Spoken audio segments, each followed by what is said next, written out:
Okay. So after this three presentation of this morning, very interesting presentation, Engineer Rashash present for us the situation in Palestine, and Engineer Muhyiddin he present the situation of green building, energy building code in Jordan, and also Mrs. Anisia, Dr. Anisia, she present for us the overall situation of sustainable building overall. Now I want to present GrassMED. Why GrassMED, and what is the link of GrassMED with the other green building rating system existing already in Jordan and existing already in Palestine? But what we want to say in at the first, that you have very interesting tool. You have good experience in Jordan, and you have also in Palestine. You have guidelines, you have rating system, but we have to share all this information.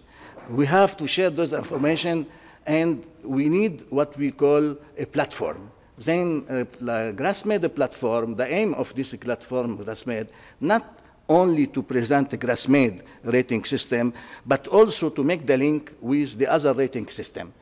And what is important in this platform is e-learning. It means anyone can go in and can get courses about green building, and it's very, very helpful for the national rating system. And our rating system, the regional one, what we want to present, is provisional certification, not official certification. It's a provisional certification and is open online certification. We can go to the website and test our project. And if we get this, this provisional certification in GrassMED, we are sure, because I examine all your rating system, we are sure that if we present to the national rating system, we can get a national certification with the rating system.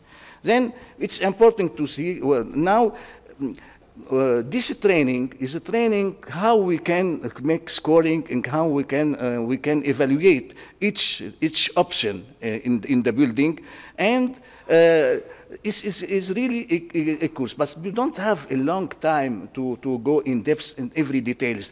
But after, you can go to this platform and you will find all these courses. You can follow up the courses, and also you can make an auto exam to see that your level in the, you get the specific information and the level. So after a short declaration, a short introduction, we know everybody, we speak this morning about the problem of climate change, the problem also of energy consumption and the emission of the greenhouse effect, and also what is important also to see that the carbon dioxide is really in relation of what we have actually as climate change. And this carbon dioxide is coming from the use of energy in all the sector, building, transport sector. But today we want to focus on building sector. And what is important to reduce the impact of building sector on greenhouse emission is the main. Here I want to share with you some part of an important report. This report was published in 2020, by the first Mediterranean assessment report. This about the Mediterranean. What they said? They said that our southern Mediterranean region, we have a growth in population. And also this growth of population, also we have several problems, socio-economic problem, we have a high level of unemployment, we have also, and also the limited trade, limited economic integration between this country. Each country really is separated from the other. But also what is important in this report, they said we have unsustainable use of natural resources, environment degradation, and impact of climate change have further exhibits very important challenge according to the access to the water, to food, to energy, and we have also acceleration of the desertification. What is important to know, the Mediterranean region has been called a climate change hotspot, warming on average 20% faster than the rest of the world. So in the Mediterranean region, the 20% we are going to have what we call is warming 20% faster than the other region of the world. So do the green building present some solution and to reduce this emission of CO2 and also for the adaptation and the mitigation to the climate change? We know that from several studies in the world that green building can reduce about 20 to 50% of energy use and 33 to 39% of CO2 emission, 40% of water use, and 70% of solid waste. So it's important to see. Then, what is green building rating system? In the morning, Dr. Sabine showed that in different regions in the world, America, Asia, and other, we have several rating systems, not one only. Then each rating system, each green building rating system should be based on guideline, how to implement the energy efficiency measure, water energy measure, and other.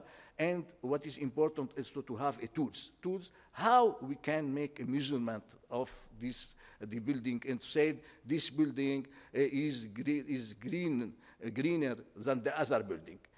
Then, and here we take some samples, some example from other green rating system. We have BREEAM and LEED. You know that they are very are used in all the world. And you have Estidama from Emirates, and the Green Globe and the other. We have different green. And we took also someone from the region, and we put the grass at the end. And we want to make a comparison what they have in this rating system. So we have management and operation, and we see that BREEAM, LEED, EDGE, and also GRASS, they take in consideration the management and operation. And we saw that in the morning that Mahiddin, he told for us that when they make energy audit, they made energy audit in public building, they see in industry, the management of energy was very important and high potential of energy reduction. The building envelope, okay, then also what is important to see is that the grass at the end, it is taken into consideration the major category in all green rating system in the world. So we have building, energy, sure, the grass is also take energy. Transport, and transport also is taken in consideration. Sustainable site, GrassMED have also a categories this. Endure, environment and the quality or health and health. We have also water efficiency, what is important, material and resources, pollution, waste, innovation. Then the pre-design and of the construction and post-construction and used maintenance also is taken in consideration. And the major rating system are applied for new residential, new commercial, or existing, and the GrassMED also can be used for new residential, new commercial building, and existing building. And we have also a look about the BREEAM, because it's not is important. We have rating system, but how this rating system, how the awareness is shared about rating system, how we increase the skills of user about this rating system. We need some other what we call guidelines, and also in BREEAM we have a rating benchmark, we have evidential requirement, we have a BREEAM assessment criteria, and is destined for professional, it's destined for qualified as the assessor, also are destined for the team project and also the customer. LEED also has LEED minimum program requirement, LEED project checklist, and LEED reference guide destined and targeted the assessor, the project teams, and the use it as guide for customers, and also use it as guide of customers. Then BREEAM the same also, and GrassMED, what is the difference? GrassMED also is the same, using for new, can be used for new and existing building, residential and non-residential, and it aims to cover the Mediterranean and MENA region. Mediterranean one without is the southern Mediterranean region and MENA region. What we have in GRASS, we have a GRASS document. We will see it on the website after in the platform. We have a GRASS papers and publication about the GrassMED, and you have also a booklet how you can use GrassMED. And what is the most important in this GrassMED, we have GRASS Green Book platform. What is mean Green Book platform? A green building open online courses and certification. Then we are going to open online courses and certification. Is related to the GRASS. And we have also a GRASS training, and this GRASS training is like today, it's in person, but what is important is e-learning. We have in this platform e-learning training about the GrassMED, so we can go, we can have courses about, for example, lighting, we can have courses about HVAC, about envelope of the building. We have the courses, we don't need also, we can follow this course, and at the end, we can have auto exam, what we call, we have a list of a questionnaire, you can to reply to this questionnaire, and you have to, you see your score. It's important to know. And what is important also, we have also technical guide how to improve the envelope, technical guide how we reduce the water consumption, technical guide for lighting.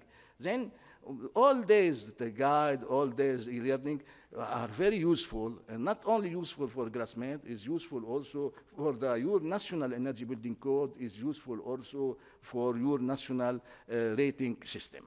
Okay? Then and what is important also, we have tools, and we are, at the end of this day, I will present for you this GRASS tool, TSBC. It's tools that you can use it to evaluate the performance of the envelope, because the more difficult it to evaluate the performance of the envelope of the building, because you have to calculate the U value of wall, the U value of roof, and make several calculations. If you are not an engineer and you don't have other tools, it will be difficult. But here, it's easy. You can introduce your building about only the area of the wall, and what are the material, the composition of the wall. You have cement, you have hollow block, you have insulation, and what is and about using this tool, you can have immediately what you have the U value of the envelope, the U value of the facade, and also what is the provisional energy consumption of the building, and also the rating, the label A, B, C, D, E, F, that you have this. And after we have to discuss, this is working for Palestine, working for Jordan, is important to discuss about this. Donc this the GrassMED Green Book platform, open, is accessible free to all users. It's for Medinaire agency, okay, because Medinaire agency is already. It's online to be connected at any time to the agency community of professional education and assessor. And what is important also, a course, we have a real education course. In anyone he want to put a course in this platform, he can contact us. He can also describe and give this short description about this course, and we can also, he can put these courses on this platform. Okay, it is important. And certification, at this stage, we give what we call a provisional certification. It's a provisional certification. And to say, but also we have a training for general training, like today, to present what is GrassMED, but also we have professional training. The professional training is to give a certificate for ambassadors. We don't want to say the assessor, but the assessor is the same, but for GrassMED, because GrassMED, we don't give a certification, we give a provisional certification. So who will present the demand and follow up all the technical issues to get the provisional certification is what we call ambassador. So you are here for the first training, general training, but if you want to become ambassador, you can follow up some other e-learning courses, a training course, and you become as ambassador, and your name will be on this platform. And if anyone want to get this professional certification, he can ask for an ambassador to help him to present the project to the platform GrassMED. So. And sure, like today, we hear about the importance of this green building, and it become very important in all the region. And also we saw that in Jordan and also in Palestine, we have some green building. But the question is, why we have only a few green building? Why we don't have more and more green building? Is that the problem? Because sure, if we want to build a hotel, sure they can, the owner of the hotel, developer of the hotel, can get lead. They have the means, they have the engineer. But if someone wants to build his residential home, his villa, he don't have any means to go to the lead, to get to BREEAM, but you know, from the experience, we have several guidelines how we can improve the quality of this building and to have a green building. Then we need to see how to all residential building, not only high rise, high standing, but all the building, how they can be green. And is the important. If only few buildings in Jordan, in Lebanon, in Palestine are green, it's not really important, because we have to change the situations, and we have to increase the number of new building and existing building to be green. It's very, very important, this issue. Then we want to see if GrassMED can help in this direction. It's important to see. So GrassMED is free and voluntary, is also fully developed and implemented in Lebanon before during the project MITMED 1 and also in collaboration with ADEM, and now is developed for South Mediterranean country of Medinaire, is part of work package 3 of MITMED 2. Is the important, and this training is part of the work package 3 of MITMED 2. Then let's see here. GrassMED is what is mean GRASS? GRASS is a green recovery and sustainable solution. A green recovery and sustainable solution in the Mediterranean. is a new approach. The aim is to reduce the emission of the building in CO2, and to provide next generation with the opportunity to live in healthier, sustainable, and friendly environmental building. And in the morning, Mr. Mahyiddin, he said that the energy consumption in public building is very low, and also in residential building very low. Why? Because we don't heat all the space. We need a small part of the home, small part of the public institution. Only the director he has AC. But the aim of a green building is to help to have thermal comfort, and maybe without use of AC, of HVAC equipment, maybe we can to get this. And this is important to say that we have several means, not very difficult to apply, to have a really green building. Then GrassMED consists of 4 major categories of indicators. You see, the category of indicator, we put all these indicators in 4 categories. One of them is envelope. We want to see after what is in the envelope. The other ones is the green sites, okay? Energy system design and equipments, and here in the energy, and water management, health, and biophilia. Here I want to say that if you look to the green, to the LEED and other rating system, you don't see anywhere the envelope. The envelope is part of energy efficiency of equipment, energy efficiency at energy system, energy efficiency. But this is real for LEED, because in America and other countries, they have mandatory energy efficiency building code. It means at the end, all the envelope of the building comply with the requirement of the energy efficiency building code. It's important.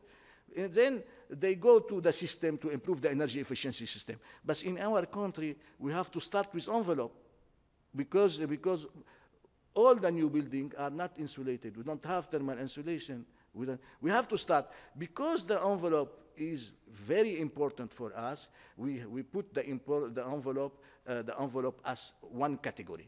But is the envelope, we have the thermal performance of the envelope. We have the eco-construction material in the envelope, because the eco-construction material are used in the envelope is important. And also we have the green roof. Then we have to improve this envelope. If we improve this envelope, we can also, we go to, or before the green site, before the envelope, we have to go to green site to see where is our building, why it is different, how we can choose a good site, and because the choice of the green site we can earn some credit and some score. Then there are the 4 categories, and water management, health, and biophilia. This is important also to know. Tomorrow, Dr. Sabine also present for you this. Then today, we start with the first category, is the envelope, okay? We will want to the envelope.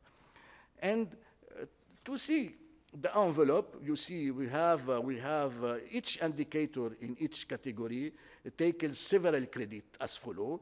In the envelope, we have E1. It means after when you go to the e-learning, you see that all our courses are related to E1, E2, E3, E2, and this one. And we have the envelope, the thermal performance of the building, as I said, eco-construction, eco-roof.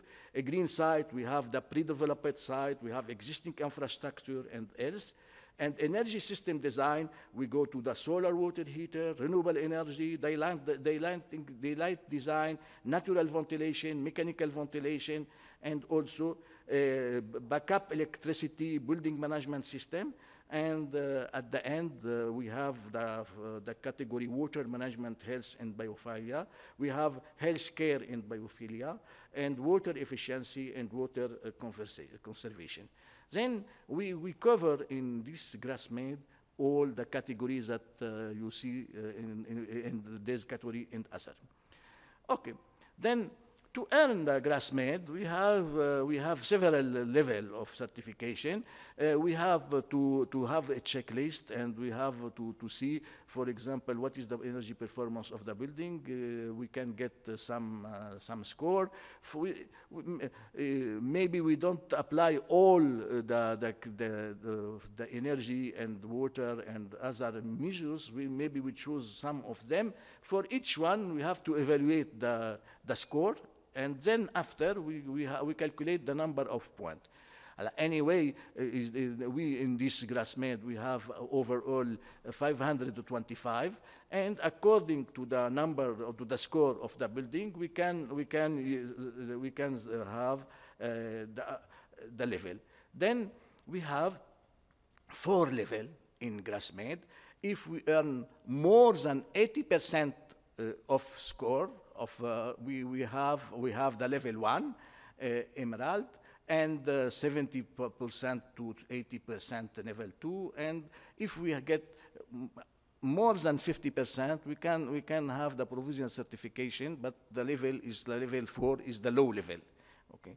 Then we make some also study about the cost to get this, and we saw that in several projects in Lebanon, and also we make this calculation for Morocco, because we developed with them the energy building code of Morocco, and we make some assumption. Then less than 2% the overcost to get the green building level 50%. Okay. Then in the high level, okay, the number 1, what we call the overcost could be about 8%. Okay. Then we have to choose which level, because nothing is for free. Sure, nothing for free, because we have to choose a good equipment, we have to choose energy efficient equipment, we have everything. But in our understanding, 2% is not so much to get a green building, because the green building, during the life cycle of the building, we have really so much benefits for thermal comfort, and benefits for sustainable building, and also the payback period is really very short. The payback period on this improvement. The micro, please. 2% of what? Is it a cost measurement? 2% of No, because we are going that actually in our country 2% of savings. I mean 2% of what? What is these 2%? The overcost. Amount of savings or costs. About when you build a building, is the cost of the construction. Okay, the cost of construction is 2% of the cost of the construction. Okay. Why? Because in our building, in our region, we don't have a mandatory building code. We don't have a mandatory insulation. So to have the green building certification GrassMED, you should start by the insulation, you should buy the double glazing, buy everything you need.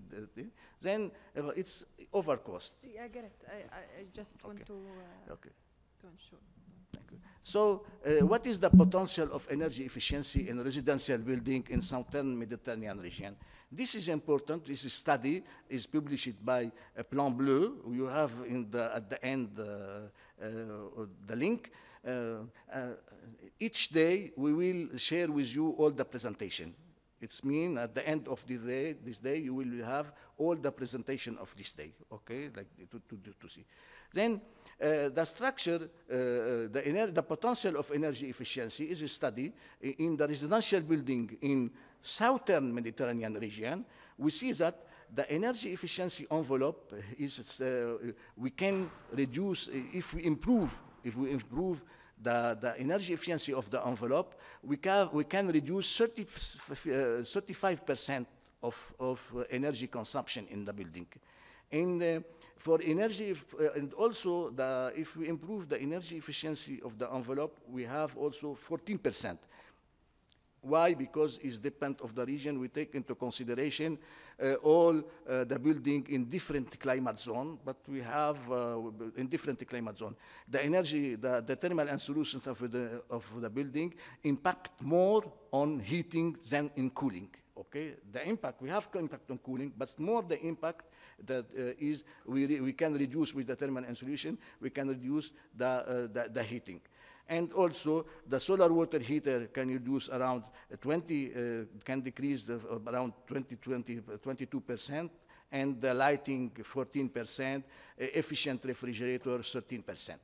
So, if we consider the energy efficiency envelope, if we improve the envelope, we have 35% over all the region in decrease in energy consumption related to the heating, and 14% decrease of energy consumption related to the cooling.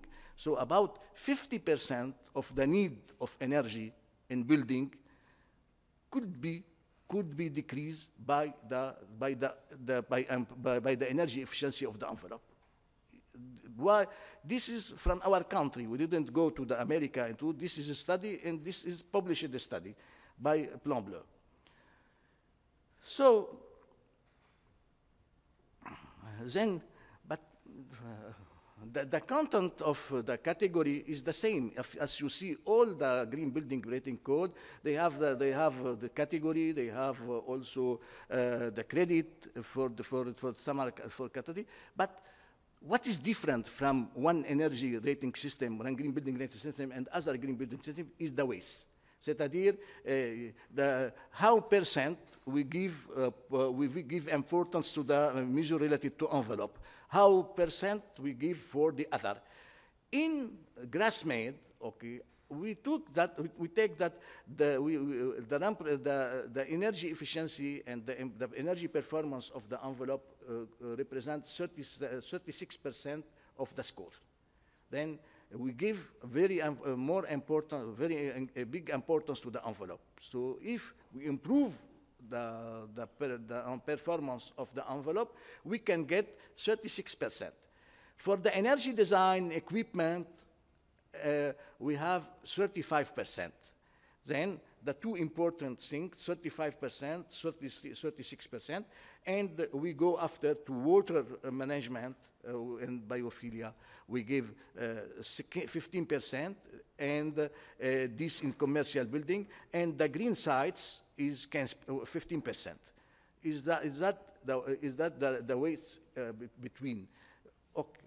So the same here is for residential building. We have a little difference between the percentage of each category between commercial building and residential building.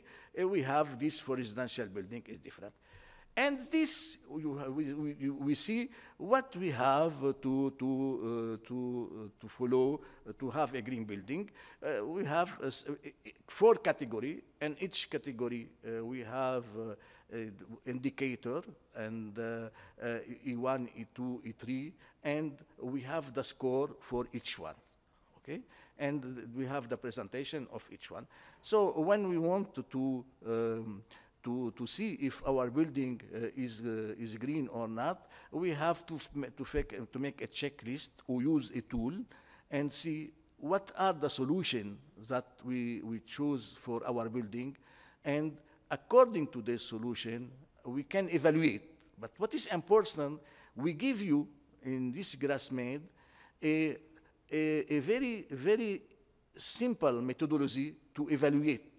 Okay, is that's the importance, to evaluate each measures, okay, each one to evaluate. Then here, what we have, okay, you see what in our in GrassMED, and now we want to make a comparison between GrassMED and Jordan guidelines for green building and the Palestine guidelines for green building. In Jordan, the green building management represents 6%. Okay, the site sustainability 8%. Okay.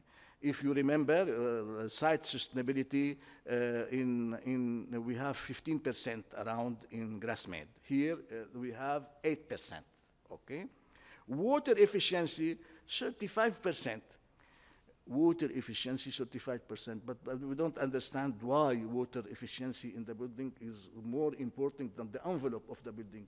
Water efficiency is we can use we can reduce the energy consumption. We can also make recycle the gray water. Everything we can do it, no problem. But this should be after the improvement of the envelope. Anyway, it's a decision for Jordan. We don't say why, because the Jordanian can choose what they want, no problem at all. But energy efficiency 33%. Here in energy efficiency, they have the envelope and to have the equipment in the energy efficiency. A healthy indoor environment 8% is the same. Material and resources 10%. So are the same category, but not the same scoring, not the same wastes. Okay, but what is the difference? The difference only how to calculate the score for each measure. Then we can make a checklist in GrassMED for all this. If we want to have a score, if we have a provisional certification in GrassMED, we can apply the scoring of GrassMED. If we want to have a provisional certification for a green building of Jordan, we can change only the waste. Okay, but the technical issues, the solution are the same, are not different. Is that what's important?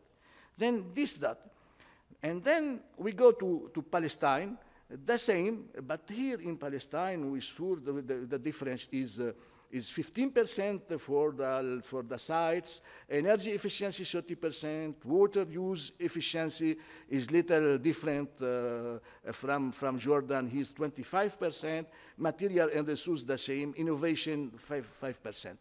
Also the same, we can make the provisional certification GrassMED, and we can also, from GrassMED, see what is the provisional certification of green building in Palestine. Okay. Then what we present here is complementary. We don't want to replace or to change your green building guideline. You can adapt, but if you start with GrassMED, you can easily see where you are regarding your green building resistance system. But also in this platform, what we want to present for you, you can share all information according to your green building rating system. We give you what we call a space in this GrassMED, and you can put a link to your website, to your document, anything you can add. It means we have you can from this go. If I want to see what is Jordan existing in Jordan, I go to the page of Jordan, and from this page I see that the Royal Society has also an energy building code. And we have the link to this energy building code. We can go. But what is important, we share all our information in our country, not only in Jordan, Palestine, Lebanon, but also in Tunisia, in Morocco, also in Algeria. Okay. And the same is we have four levels of a green building of Palestine. Then this is important, but now you will see why this GrassMED. We say it because international building certification labels like LEED and the BREEAM have been developed for Western countries, where energy efficiency in the renewable energy industry and markets are more advanced then thus making the standard often unreachable. It means that standard, because the green building code should be based on the thermal regulation of building, the energy building code, the national energy building code. LEED is related to the ASHRAE 90.1 energy efficiency building code. In ASHRAE 90.1 energy building code, or energy conservation building code of California, all these are high level of requirement because the technology is very advanced in this region. You have the material, you have the equipment. Already the envelope is high efficient. Already the envelope high performance. Then we go to the efficiency. And after, when you go to the energy efficiency of chiller, water chiller, or for any split system, you see that the EER or the coefficient of performance are very high. And in our country, if we want to apply this, all the manufacturer, local manufacturer of HVAC could not be used for green building. And this is very big problem. So what we said, all these standards for green building LEED are often unreachable. We can reach them if we are building, for example, a hotel or a hospital with European or American norm. We can do that. And the certification processes and fees can be very difficult and a barrier for applicants.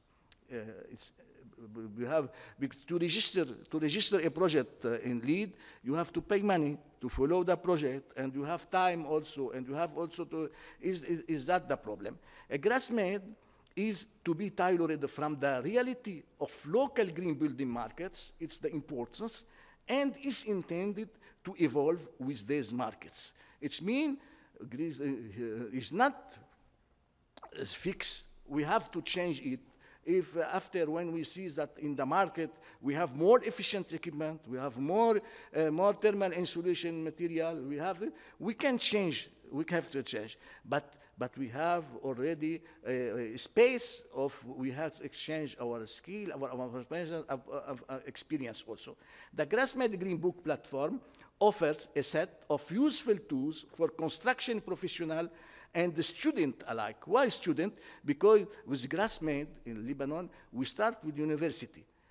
The Lebanese University, in the department, in the Faculty of Architecture and Faculty of Engineering. In Faculty and Architecture, all the final year project should be conform to the GrassMED, green building. Then we have, and also in the Faculty of Engineering, in the Department of Civil Engineering and the Department of Mechanical, all the projects related to the building should be in conformity with GrassMED. Then, like this, we have a high number of new engineers who will enter in the market, that they have the skills of green building, they understand what are the skills, what are the green building, and if they want to work elsewhere in other country, in Dubai, and too, they know what is istidama, they know what is LEED, and this is important. Then this also is important. This GrassMED, what we call platform, could be used by students in different faculty of engineer in your university, because it's added value. Okay, you can go to this, and our student can find several important information, technical information, and they can use it in their project for building and like this. Overall, it's powerful means to get familiar with energy efficiency and sustainability. It is to get familiar with energy efficiency and sustainability. So we are at the end now of this first presentation, but I see that most of you are using their smartphone. Because you are using your smartphone, we want to shift, we want to use this smartphone, but for education object. Then I ask you, all of you, you can scan this code, or you can go to the website WCLOP. You can explain and. Yes, that's the Here. It's the WooClub website. We can interact. It's an interactive tool. We have a small quiz for you regarding the previous presentation. So if you please scan this QR code using the code mentioned to start the quiz. Okay, you are connected, and now we start with the first question. Okay. You see in your screen, you are in the phone, you don't need also to look to the screen.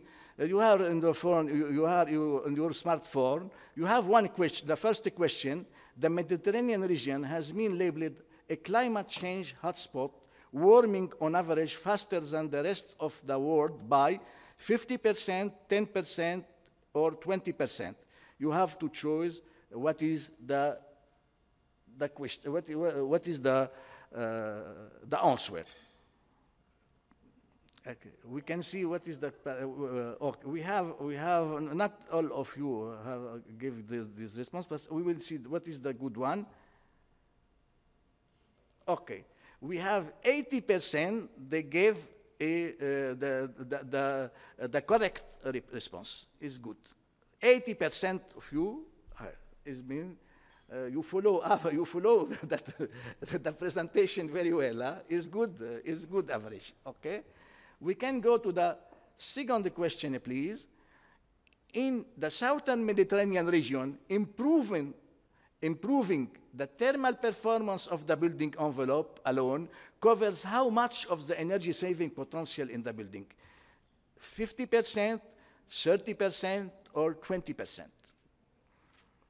The performance, if we improve the thermal performance of the building, we can get how much of the potential of energy saving in the building. Okay, I will give you the answer, and we'll see. 50%. Only 21% gave the correct answer.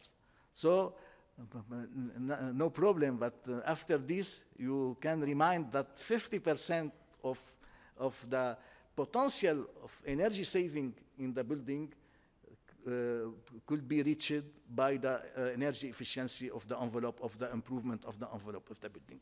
Why? Because because the envelope in the building, what we have need of cooling, we have need of heating. The need of cooling and heating is very important, and if we improve the envelope, we can reduce this. But after the energy efficiency equipment, the AC with the high performance equipment can reduce the energy consumption after. But the first potential exists is related to the envelope. So if we improve the energy efficiency of the envelope, if we improve the energy performance of the envelope, we can get about 50% of the potential. Is that okay?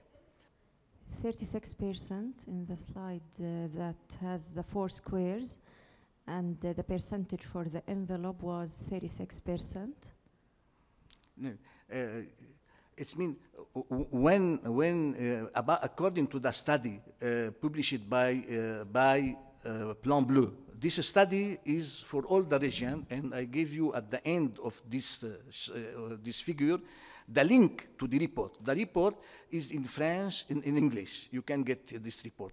This report is a big study about the building sector in southern Mediterranean region. The number of the number of residential building, the number of commercial building in all the countries, Jordan, Lebanon, Palestine, and after what they make. For this building, okay, we expect what if we apply the energy efficiency measure on the envelope, how much we can reduce,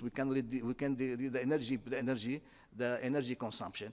And we find for all the region, to improve the energy efficiency of the envelope, we can get 35% of the potential of saving, and for heating purpose, and 50% from saving for cooling purpose. Then 45, 35, and 15 is 50%. And the other refrigerator is around 12%. The solar water heaters, it's mean if you apply solar water heater, we can reduce the energy consumption by 22%. You saw. Then based on this, okay, we said that the envelope of the building is related to the 50% of potential of energy saving in the building sector. Is that? And, International Building Certification Label LEED, BREEAM, were developed for Western country, where energy efficiency and renewable energy industry and markets are more advanced, making standard often inaccessible.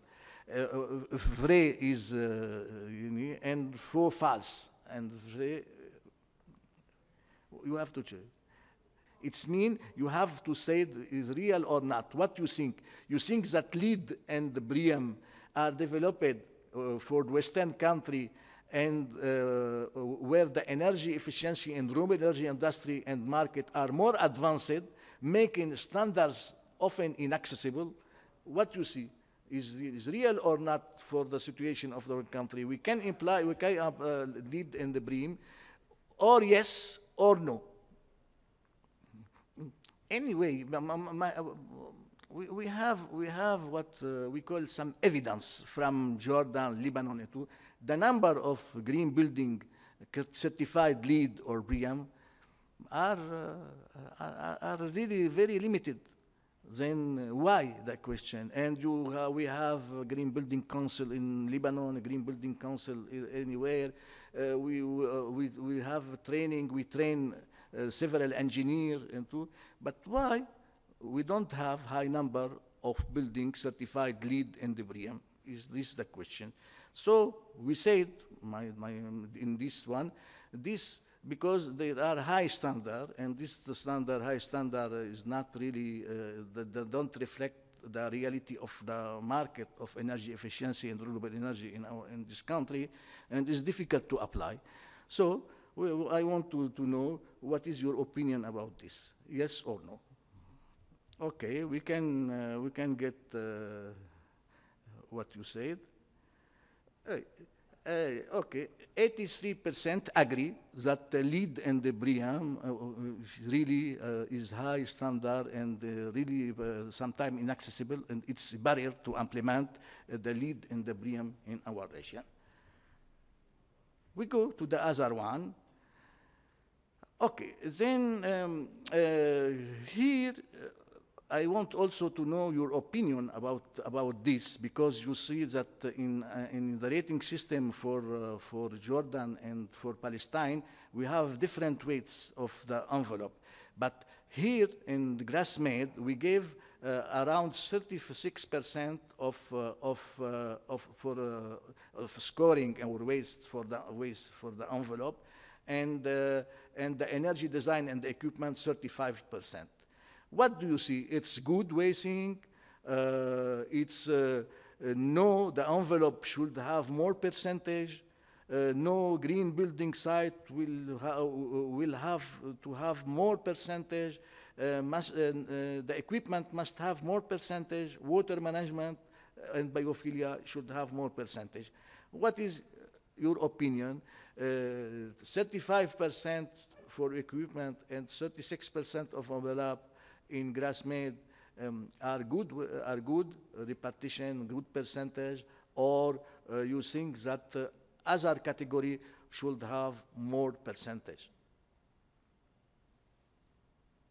It's about GrassMED, not about your national rating system, but it's about GrassMED, because the percentage of different category we can change from time to time if necessary. We can change the number, the score, and the percentage of each category. We can change it. But to have an idea, what do you think if you want to use GrassMED for provisional certification? This repartition between the percentage of score between the different categories, this repartition is good, or you suggest some change? Okay, I want to see your reply. So 43% say that it's good wasting, and you have the same 43% want that the water management, health, and biophilia should have more percentage. Okay, 7% green side, more percentage for green side suggest, and 7%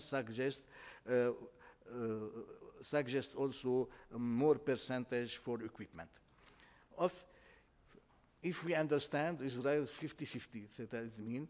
But I understand that in Jordan, the problem of water is more important than in Lebanon and Palestine the same.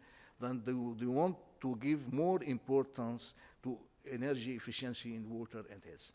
This should be in the future. We can have some discussion because we want to have what we call a committee from GrassMED,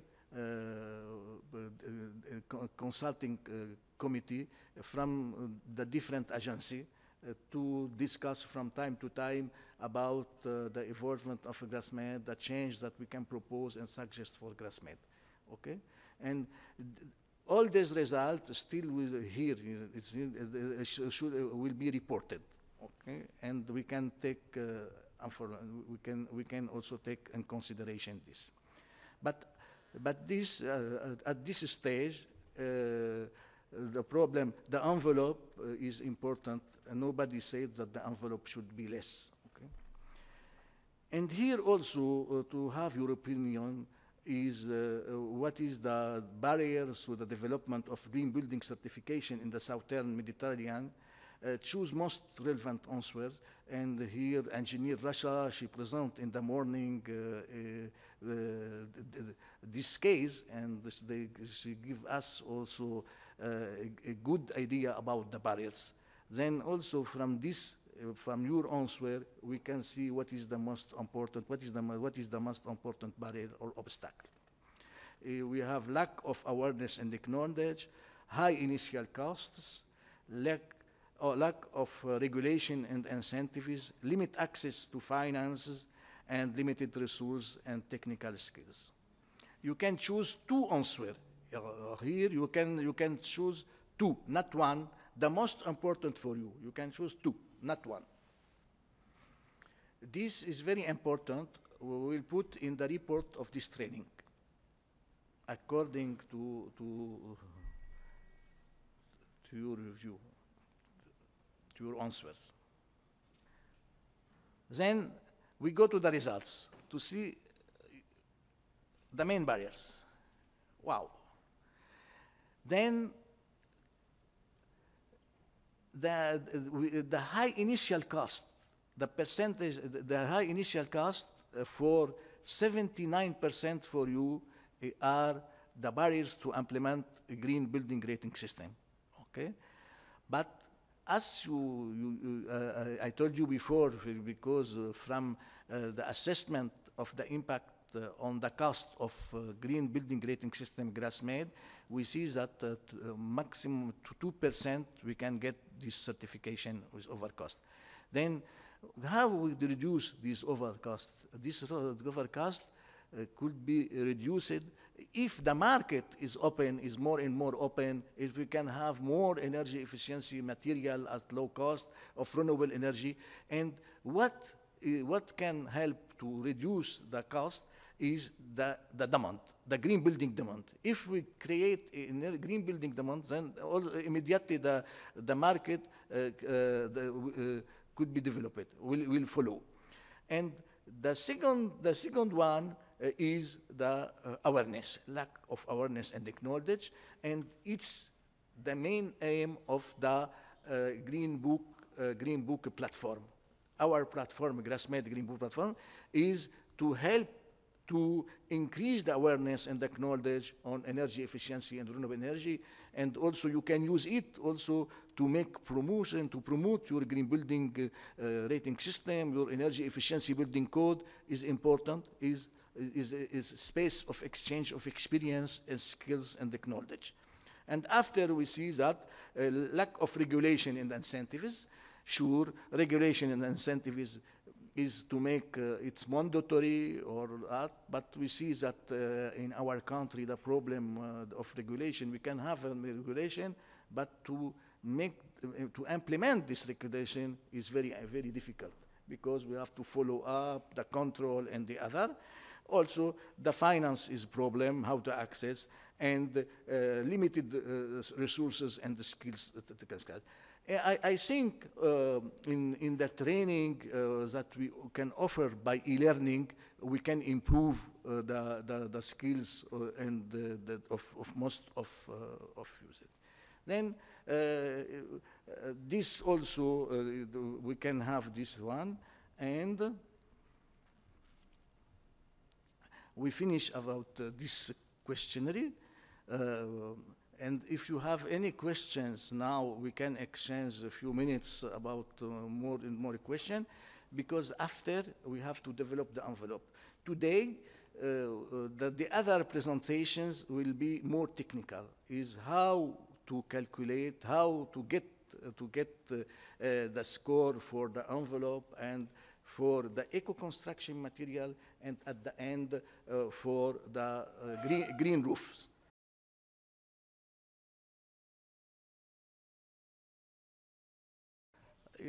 As I said, this is technical, important, and you can apply also for your National Energy Efficiency Building Code and for also green building rating system for the envelope.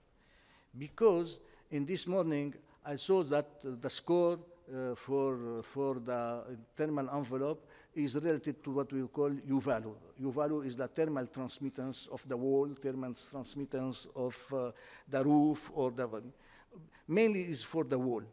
Okay, but if we improve and we can reduce the thermal transmitters of wall, it's not sure that we can have energy performance envelope. The envelope is overall, is the wall, is the windows, is the roof, is all this together. So what we have to calculate, not only the wall, we can say the wall is 0.4 watt per square meters per degree Kelvin. The U value of the wall is good value, but we have the windows 4 watt U value of the windows. But if we have a windows to wall ratio, high windows to wall ratio, it means the overall U value of the envelope is so high. Then we have to have some information. Here we can start with what is the building envelope, because the building envelope is not the thermal performance that is important, it's also to the daylighting, to the sound, to the comfort, anything. And we have to see what is the impact of the climate, of building facade, orientation of the building, windows, thermal property of building envelope, why does a thermal envelope matters, and the classification of this building envelope. What is important is the measurement methodology and how to comply with GrassMED. Then the thermal envelope is an enclosure, is to separate the interior space from the exterior space, and to help to have a thermal comfort inside. Then the impact of outside, the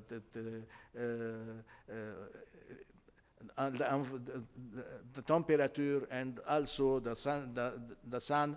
The building envelope is designed a specialized area of architectural and engineering practices that draw from all areas of the building science in indoor climate. We have to apply the building science in indoor climate control, the technology. And the envelope is a barrier between the interior and exterior of the building, and it is responsible to maintain climate control within the interior of the building. The climate control is reference for the cooling, for the heating, but not also for moisture, for sound, for light, and else.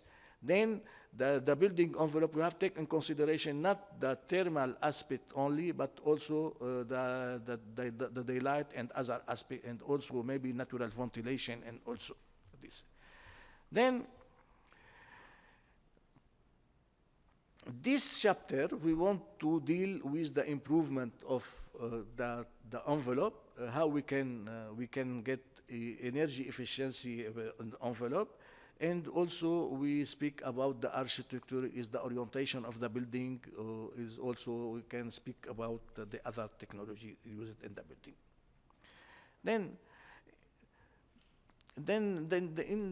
What is the aim of the envelope? In the winter, the building envelope help to prevent the transfer of heat from interior to exterior, is the important. And not only the transfer of heat, but also he has to let enter what we call the solar energy, because the solar energy can help and can be is passive, what we call with the passive architecture. Then the envelope of the building but in the summer is different. The envelope of the building prevent the transfer of heat from outside to the interior. Is that the importance? So it is important. And the building envelope technology account approximately for 30% of the primary energy consumed in residential and commercial building. It's important also to know that this technology affects many factors related to the building energy consumption, including lighting, ventilation, energy required for heating, cooling in the building. Then a building envelope is what? Is the roof, the windows, the doors, and also the floors, all this. They should be high efficient, and the building performance enhancement is typical issue of construction and architecture. The evaluation of building thermal performance can be carried out in various ways. Describe the thermal performance of the building envelope and its component. We use a variation of metric such as R value, it's the inverse of the thermal transmittance, or also we can use the solar heat gain coefficient and of the windows, and U value or U factor of the windows. Normally, the engineer, civil engineer, and other are familiar. You know all this value and all this metric. Okay. Then the building envelope affect the heating and cooling energy. Okay, and also when we want to design what we call HVAC system, a system for heating, ventilation, and air conditioning, we take into consideration what is the heat gain or heat losses from the envelope of the building, and also what also if we have also what with the infiltration and the ventilation. Because the infiltration is important also to take consideration. So we start when we want to design, when we want to size the cooling and heating system, we start at the beginning, okay, to study what is the heat loss and also the heat gain through the envelope and also the infiltration through the envelope. But according to the climate, from the experience on different regions of the world, we have what we call the cold climate design strategy. This cold climate design strategy is, first of all, is to increase the thermal insulation of the building. We have to have also double glazing and other, but also we have to, not only this, the thermal performance of the building, normally we take consideration to the infiltration, to reduce the infiltration from this envelope, and the daylight use, because if you have the building, we need the daylighting. The daylighting can reduce the energy consumption, the electricity consumption for artificial lighting. Then we need also in the summer to collect the solar energy from the southern facade of the building, because you know in winter the solar energy from southern facade is important to collect. But in hot climate, we have to use more and more the solar shading in hot climate. Sure, the insulation is important because it reduces the transfer of heat from outside to inside, but also we have also to think about the natural ventilation, especially by night, because if the temperature outside is less than 20, 21 degree, we can use this, and sure, we can use the daylight. Then there are different strategies between the design for cold and for heating, but in our region, most of the southern country, we have two aspects. We have we have cold in winter and we have hot in summer. So we have to adapt our design of the building to reduce the heating needs in winter and to reduce the cooling need in summer. Then it's a mix of this. It means thermal and solution, but what is important also for our region is the solar shading. We have to solar shading. What is important also to ensure what we call natural ventilation by night is important, and also this and also to ensure a good daylighting. Then this is the mix in all the strategy in our region. Then here we can start with building facade. The building facade also, when we said facade, is not only the wall, is the wall in also the windows together. Then the building facade is wall and windows, and we can evaluate, we will see in GrassMED, we can evaluate the performance of the facade of the windows, and you see that if you want to go in depth of the heat exchange, we have to know that the heat transfer, we can have heat transfer, we can have the exchange by what we call conduction, is by the material. How we can reduce the exchange between the interior and the exterior by using material with low coefficient of conduction.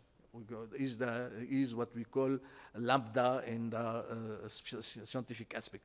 Then but also from outside the building we have the convection, but convection is more related to the wind and the speed of the wind. And what is important also is the radiation.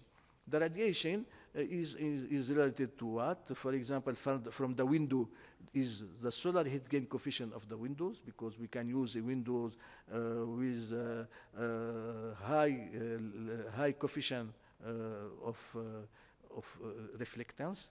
And also the radiation, also the color of the building is important, the color of the roof is important, because is that.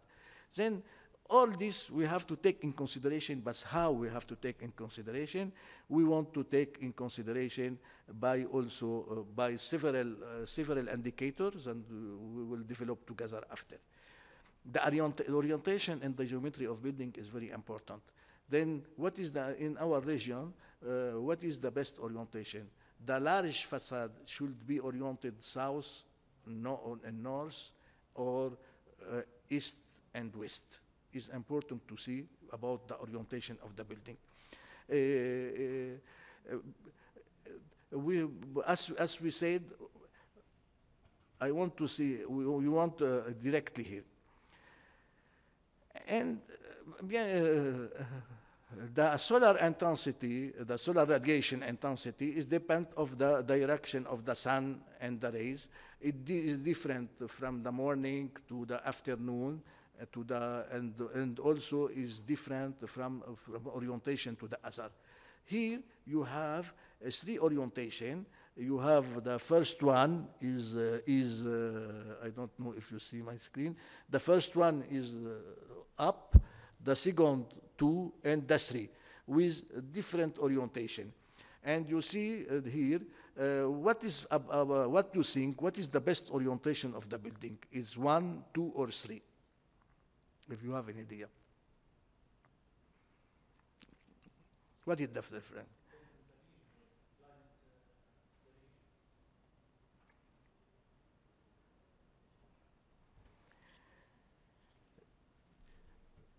For me, I know, I can tell you, but maybe the next slide can help you to understand more.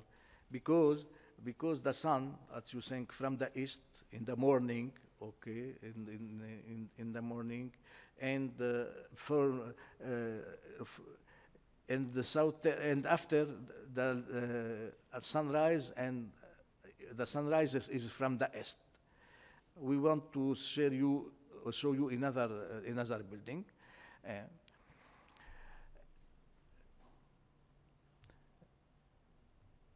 Anyway,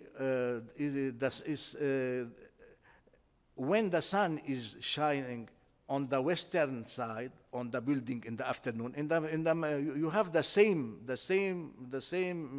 sun, the same intensity of radiation in the morning or in the afternoon. But in the morning, all the room from the east, the temperature also the outside temperature is not high. But in the afternoon, we have two things together. We have high temperature, and we also, in the same time, we have high intensity of sun. Then the western facade of the building is more exposed in the summer to the solar and to the thermal condition and difficult thermal condition. Then it's important to reduce this. But the north facade is not exposed to the solar energy all the year. You agree or not? The north facade. And the north facade, after we will see. And also we have to take consideration of the wind direction. If you have a building near the sea, for example, and you know that the direction of the wind becomes from the sea all time to the interior. If we know what is the direction of the wind on the site, it's important also to take in consideration maybe also our opening will be oriented according to this. You see we have the four orientations of the building. North, we have the minimum sun. According to the latitude of all our region, we don't have sun on the north of facade or north orientation all the year. Only we have in summer, but really 1 or 2 hours afternoon or in the morning. But the south, we have sun all the year, but what's important concerning the south is we can make shading, architectural shading during the summer, because the sun in summer are high, and in winter is the angle is low. Then we can use the solar shading to make protection. From the east, as I said in the morning, from the east, the temperature in the morning is low, then no big problem. But what is important is to protect the south facade in the afternoon, because in the afternoon we have already the outside temperature is high and also the sun. Then these two, the sun plus the outside temperature are a big problem for the heat gain of the building. So we have to reduce them. We have to reduce by solar shading, but not overhangs. We have to use what we call lateral fins. But what is better is to reduce the facade area on the west and on the east, and to increase from on the south and on the north. Is there the importance to know about the orientations? The windows, also the windows are sources of solar heating in the summer, and also we have to protect. Then the windows, we have to use what we call solar heat gain coefficient of the windows, low solar heat gain coefficient of the window to reduce this. And the thermal, we have also to use what we call low U value of the windows. But the problem is the U value of the windows is to use double glazing and maybe triple glazing. But in our country, we don't have technology well developed to produce a windows with low U value.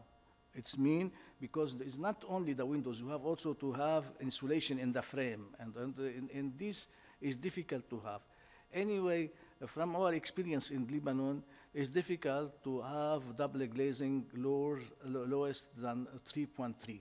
If we want to have lowest than 3.3, we have to import from other country these windows, okay?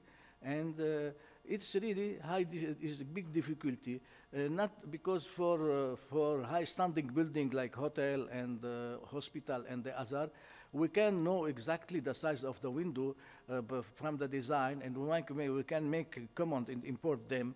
But for residential building, we don't know at all the size of the window is changed, is not really exact. So, and also import windows from outside with low U value is very difficult. Then we have to take in consideration, if we increase the insulation of the walls and we don't have double glazing well insulated or with low U value, all the heat can pass through the window. Then the U overall value of the facade is very high U value. Then we have to take in consideration to see what in our country, in each region, what is existing, what kind of U value for windows are existing, and also what kind of solar heat gain coefficient of the window, what is the color of the glasses that we can have.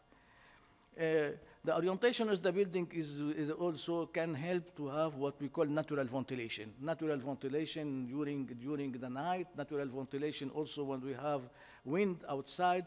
And what is important is to have two openings of the window face on face. It means what is important also to have for each room, if we can have two windows, two open window in not in the same facade, in opposite one, or if next to other. But it's important to take into consideration the possibility to make natural ventilation by night because in all our region, the temperature in night is low, even in summer. In summer also, in climate zone. After I will show you what are the climate zone in the region.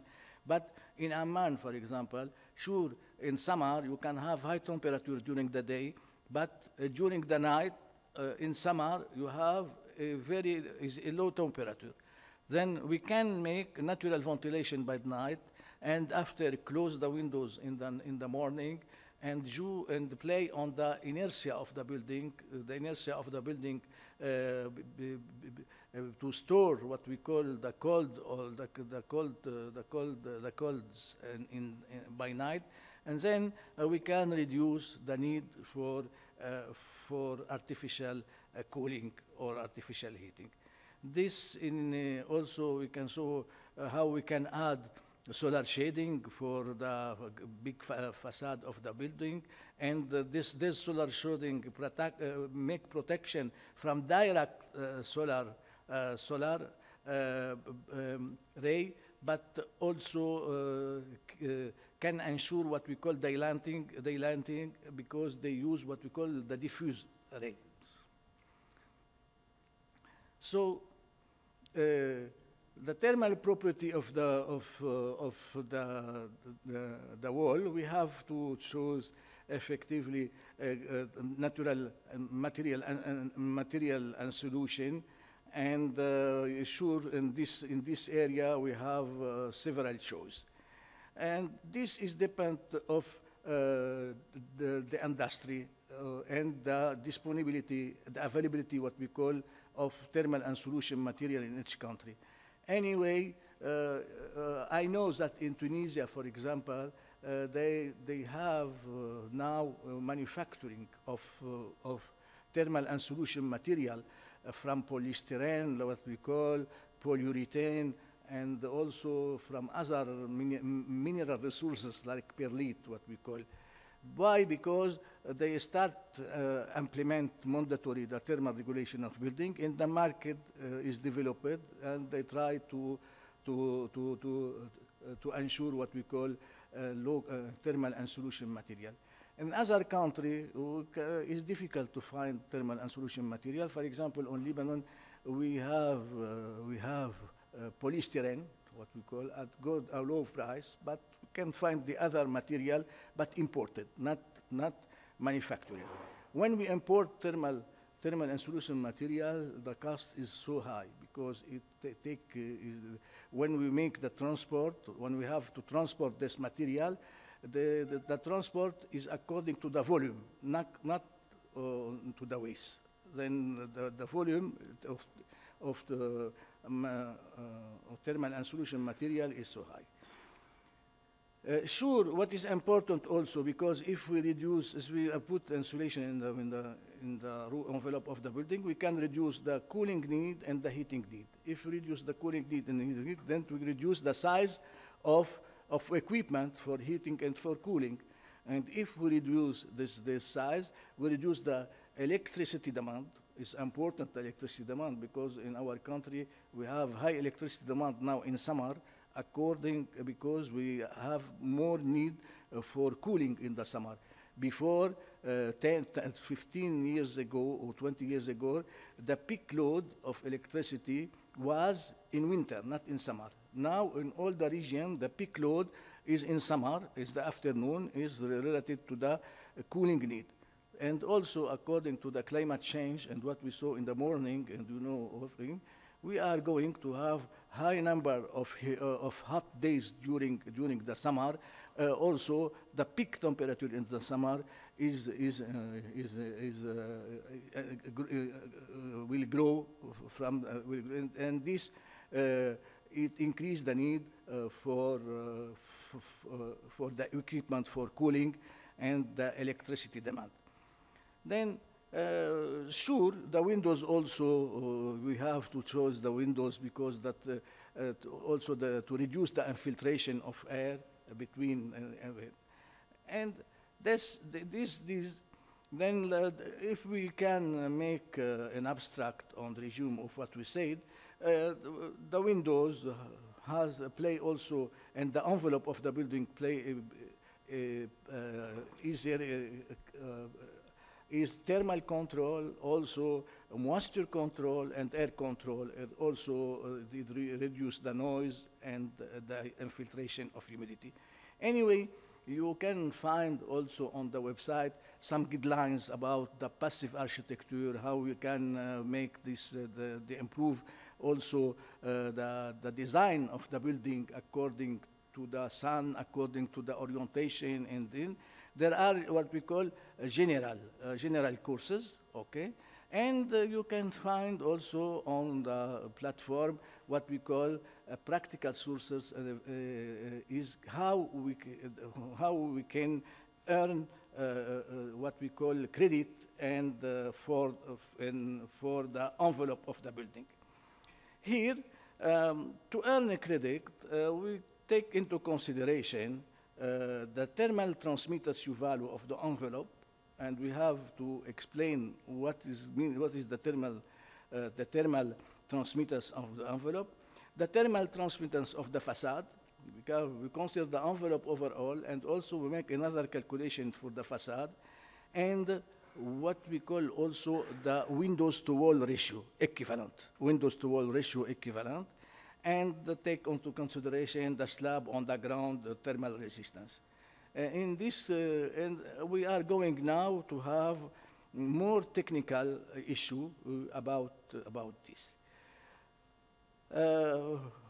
Then it's important when we make investment in the thermal insulation, we lost not money, we earn money because we reduce the need to cooling and heating. We reduce also the sizing of heating and cooling equipment, and the payback period is really very short payback period. Then if you consider this, then this is important to know. But also the envelope, the building also is not only envelope. The building is the lighting system, the equipment, and the hot water supply. So there's other energy system or energy and water system. We can explain about them in the tomorrow and after tomorrow in the other category. Here, for engineer also, especially who are working in HVAC and energetics engineer, we explain what are the heat gain of the building, and from conduction, from solar radiation, from also infiltration, and equipment, and per people, and the losses also, how we can calculate all this. And what is important to focus on, what you see now in this screen, you have to understand that there's two important indicators, or two important. The thermal transmittance U value. What is the mean of thermal transmittance U value?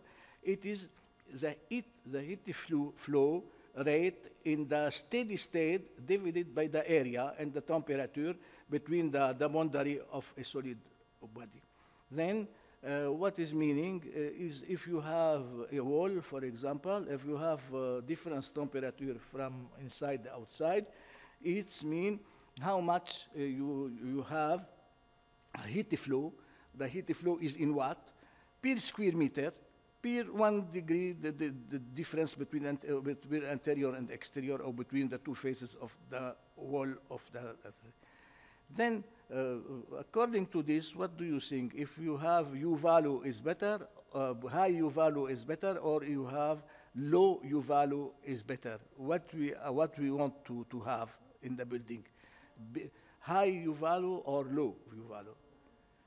Because U value is related to the heat flow, we have to reduce this heat flow. Then we should have low U value. The thermal resistance is 1 over U. 1 over U is the inverse, it's mean. It presents the resistance of the wall to heat flow. It's resist. Then this more R resistance is high is better, because it resists to the transfer of heat from outside to inside, or from inside to outside. Then there's very important U value and F value parameter to know.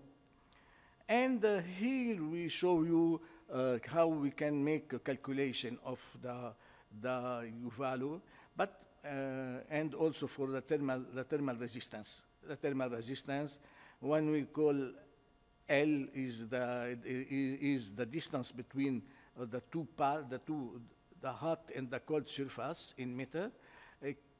K is the thermal conductivity of the material, and A is the area. So the R is the resistance for conduction, is the distance over the thermal conductivity. But also this for the inside the wall, it's mean is the heat transfer by conductivity. Sure, I will give you several technical one, but after you see, when you use the tool, you don't need to see everything, but it's automatically calculated. But to understand, But also, when you come to the surface of the material, of the wall, of the roof, anyway, we have heat exchange. Not heat exchange is by radiation and by convection. And this heat exchange by radiation is convection. Is depend also to the speed of the wind, and also we know that from the interior we don't have a speed, because in the interior, the outside only, we have some speed of the wind. Then we can have this coefficient, what we call H, is the combined thermal resistance, is taken into consideration the radiation and the convection. And normally, you have this in the table and also in the software. Then, when you have a wall with double layers of material, you have to also to evaluate the thermal resistance or the transmittance of this wall.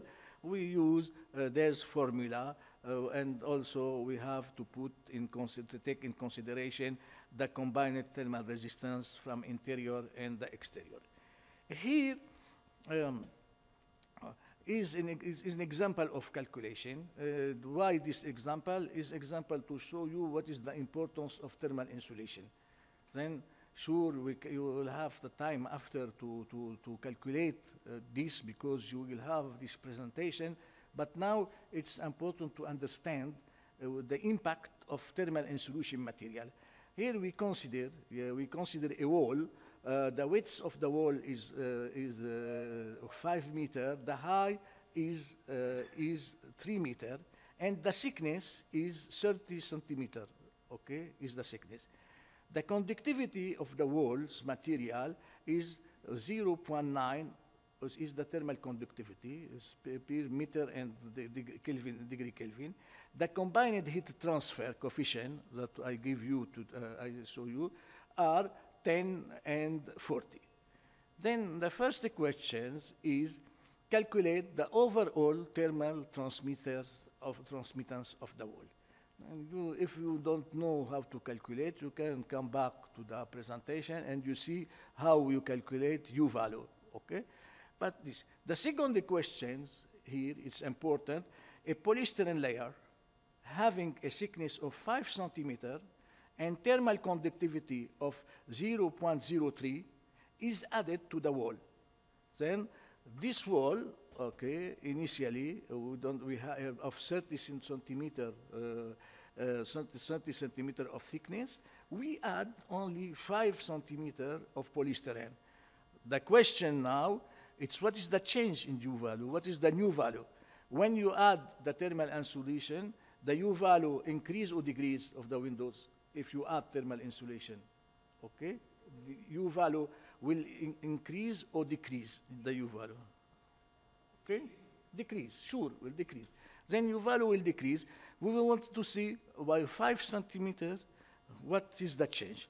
And after this, we know now what is the U value with the 5 centimeters of polystyrene. We said, okay, we don't want to put 5 centimeters of polystyrene.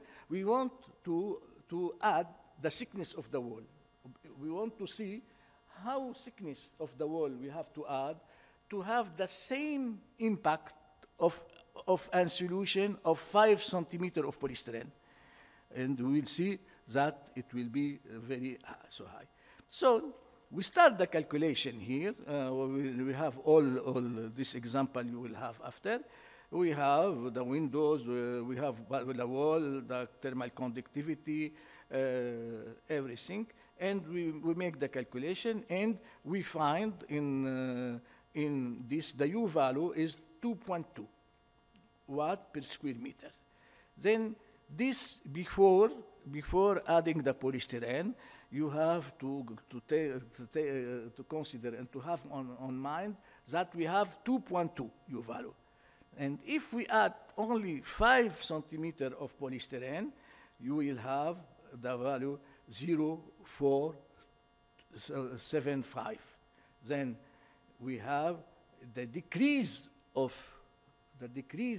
U value is 78%. It's very important is that to show you what is the importance of thermal insulation. So, but what thickness of thermal insulation we have to consider? You know that when we put insulation, we have the cost. We have to take in consideration the cost of the insulation. If you put 10 centimeter, you have not 5, the cost of insulation is double. But it's not only this. Only you lose in area of the building, because you will have the thickness of the wall become very important. That you have the reduce the space inside. You have very important impact. Then, what is the aim of the thermal insulation? Is to reduce the heating and the cooling load need, and to reduce the energy consumption. And here we have to consider what is the best thickness of thermal insulation according to each region. This is depend of what? Is depend of the need of cooling and the need of heating. It's mean if you put the thermal insulation in the area in the city where you have a high number of degree day of cooling or high number degree day of heating, you can have a payback period, short payback period. But if you have thermal insulation in a city near, for example, Aqaba, okay, you don't have need of heating all the year.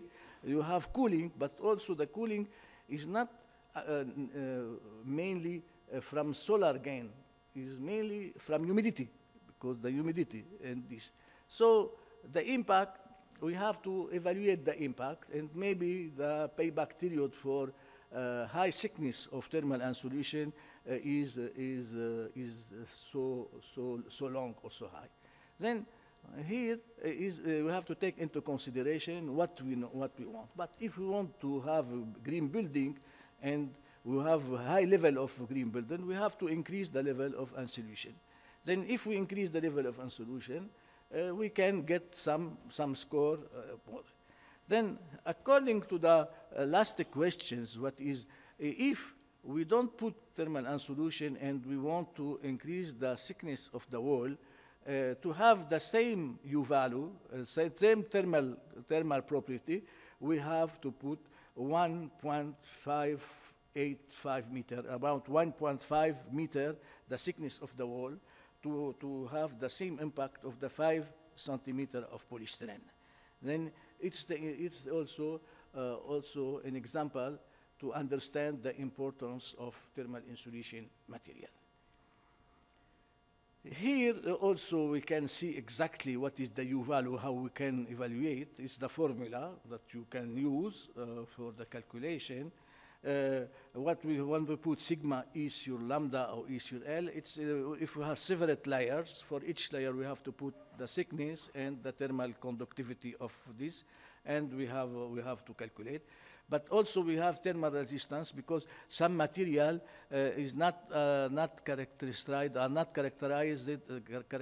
by the thermal conductivity, directly characterized by the thermal resistance. Is the case of hollow block of Hurdis, because the hollow block you have inside you have space air space, and not thermal conductivity. Here we consider the overall thermal resistance. Then this, after we introduce here what is the U envelope. U envelope of the building is with the sigma, is that we take in consideration all the material of the envelope, all the wall and windows, and we take in consideration the U value for each one, for each component. We make the sum of this component, sigma, what we call. We take the U value, and we have also the area, and over the overall area. This is an indicator.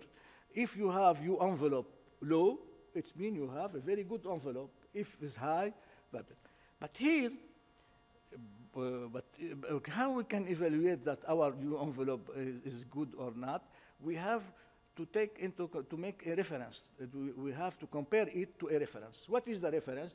The reference is the requirement of the thermal standard for building, of the requirement of the energy building code, or the regulation in each country. So if us in the morning we see what are the requirements for the wall and for the windows and so on, we put in this U value, we have for each component, we have to put the U value from the requirement. For the windows, the U value from the requirement, and we have then the U reference. We have then U envelope reference, is really according to the requirement of the thermal regulation, and we have the U envelope is according to what you suggest in your design, what you propose in your design. So U envelope should be higher than the U envelope reference or lower. Because to have a good building, we should have U envelope less than the U envelope reference. And according to this difference in percentage, we can earn some score. Okay? Then is first orientation. But also in the building, to take into consideration the importance of facade alone, we can also develop the concept of Hilton. Here, I don't want to go, but here we have some exercise, because this class is also will be used by the ambassador at the end. You have some example with exercise, how we calculate. It's exactly what we have done. And this, the calculation with the area of each facade, with two, is good if you can, after make yourself this exercise to see if you get the same results. It means it's good. Okay? And I stop here. And here we can have the U envelope according to the formula. We have all the area of each component. The windows is, we have a U value and also the area. Windows north, wall east, wall west, also the roof and the floor. For each one, you have the U value. For each one, you have the area, U per A, and also you have the total area of all the components of the windows, and this you can the U envelope 2.26. Okay. Then this is exercise to have. And now we introduce another thing, what we call a heating degree, a cooling degree. Because the U envelope, okay, is also parameter to evaluate the heating need and the cooling need related to the envelope. Okay, it's important to know. And how we can make this? We have to normally each city you can get the heating degree. Anyway, you have several websites, okay, free access in the world, and you can give the name of the city. You can give Amman, okay. You go in this website, and you ask to have the heating degree for the last year, or for the average of the 5 past years, for example, and the cooling degree. But he asks you which base we consider, because it's different of each country. Normally, we consider the heating degree is base 18.3, 18 degree point 3, and the cooling degree base 21. Okay, what does it mean? It means if you have the outside temperature more than 8.3, you don't need to heat inside. Normally you said, but 8.3 is low, the temperature, and maybe we need more heating. No, the more heating can become from the interior gain. What is the interior gain? Is the body, is the light, and the other. So is standardized by base. We consider 80.3 to calculate the heating degree, and 21 to calculate the cooling degree. But also, you said if it's outside the temperature in summer is 21 degree, we don't need to cool, because it's, no, because 21 outside, but inside it will be more than 21 because you have the heat gain from bodies, from also from lighting, from equipment. Then sure you can have 2 or 3 degree more, and then you need to cool. Then we start cooling when you have outside 21. This is only a standard calculation for all the year for one cities, and you can have the degrees of heating, degrees of cooling. Why we can have this? We make comparison between several cities, between several regions, and we can find that in all the southern region, Mediterranean region, we can find really different cities in different countries that they have the same degree of heating and cooling. And then, if we want to make to improve the energy performance of the building, we can apply the same solution or the same requirement. Is that the importance to know? But also, from this, you can evaluate what we call the micro.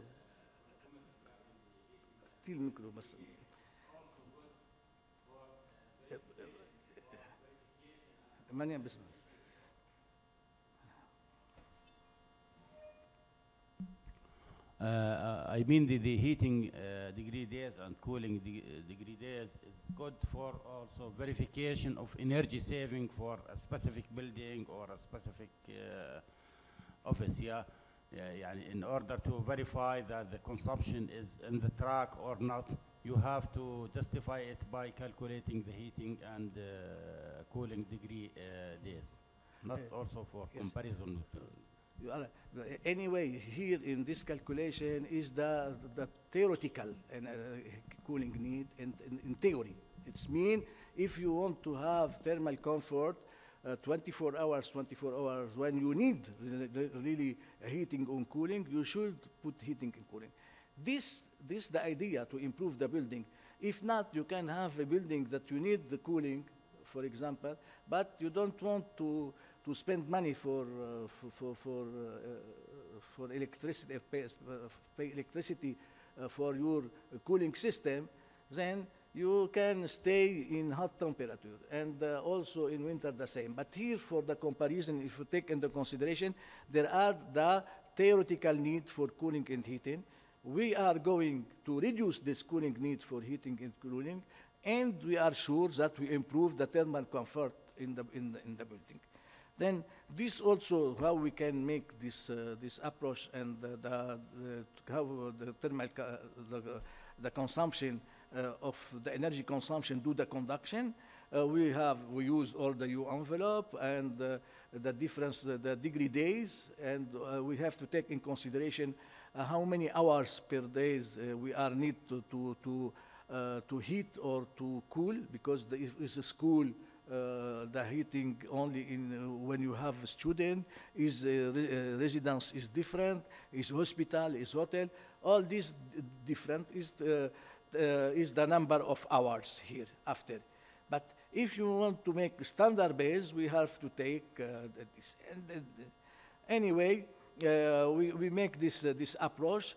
And here, for example, to give you for a city, if we take on considerations that the temperature, the base temperature is 15.6, the cooling degree day is 590, and the heating degree day is 3000, 2006.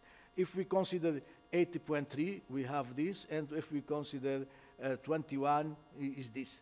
So we have to decide which one, but normally in all the regions that I know, they are considering 18.3 for winter for the heating degree day, and 21 for the cooling degree day.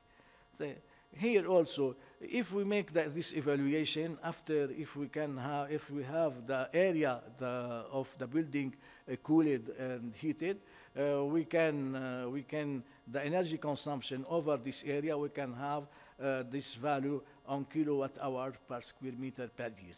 We can add also in the software the ventilation, because we know is according to the number of persons that use the building, and also the infiltration, and we can have also for the overall envelope this value. Then, at the end, the heat transfer in the building, how to reduce? We can reduce the heat transfer by conduction, by install insulation layers, increase the thickness of walls, and increase the double pane windows. We hope to use this. Is it clear?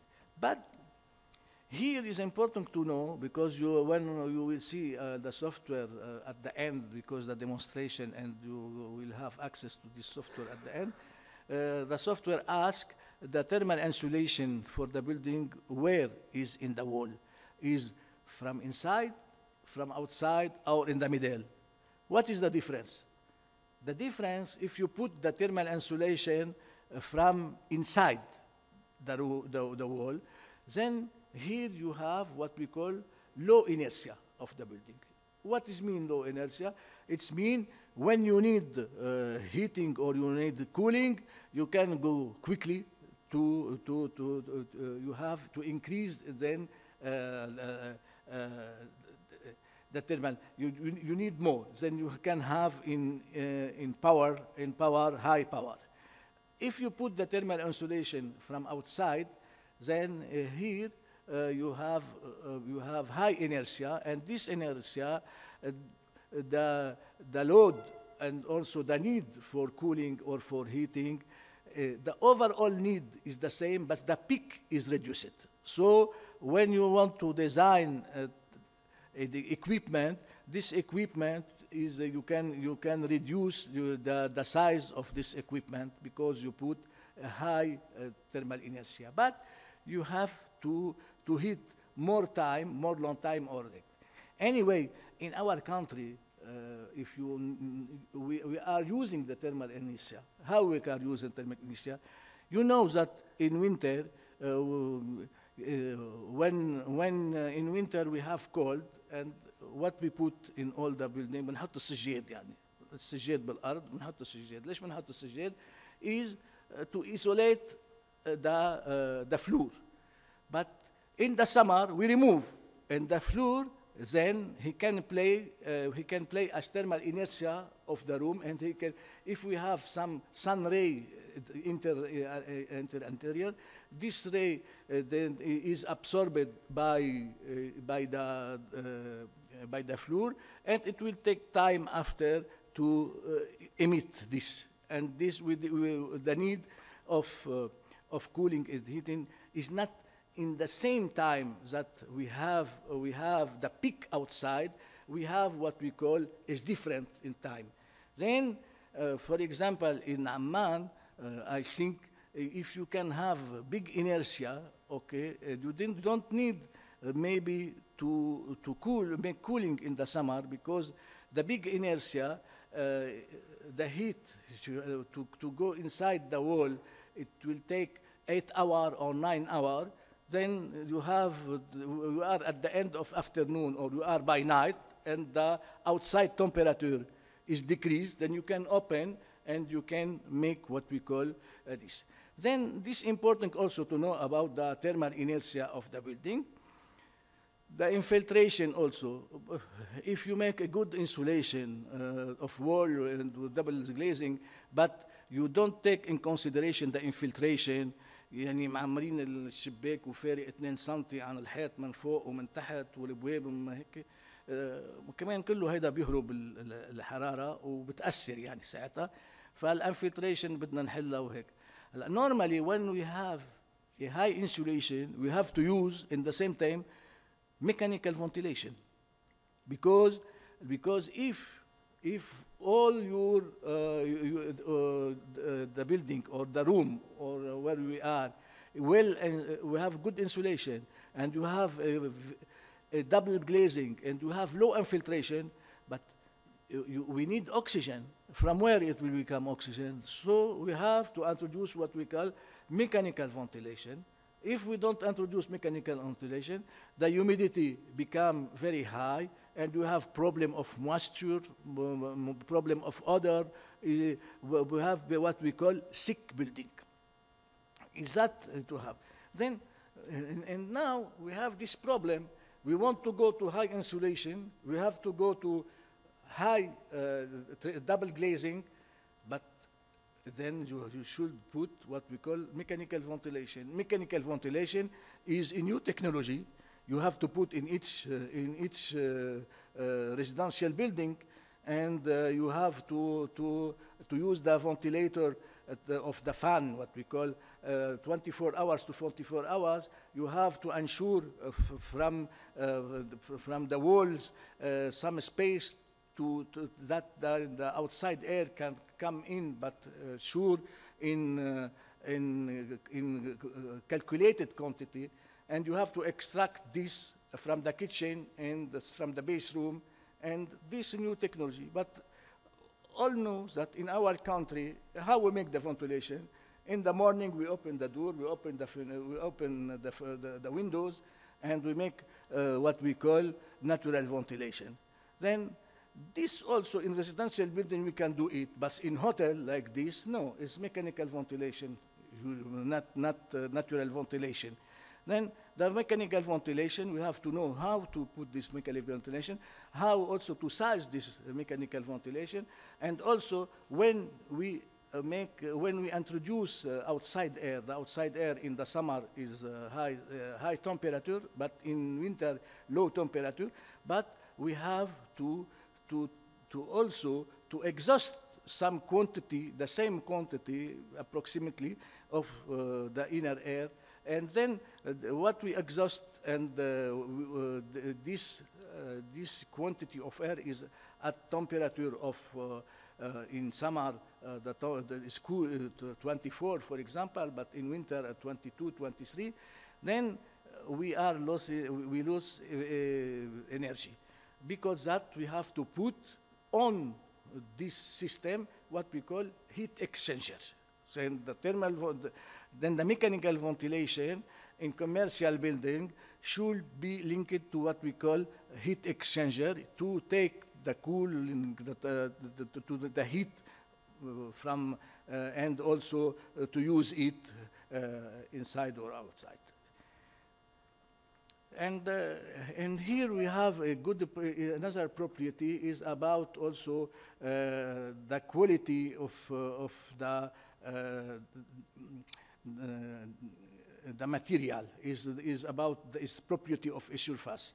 The property of surface, we know that if you have a ray attend the surface of a material, you can have a coefficient of reflectivity, absorptivity, and emissivity.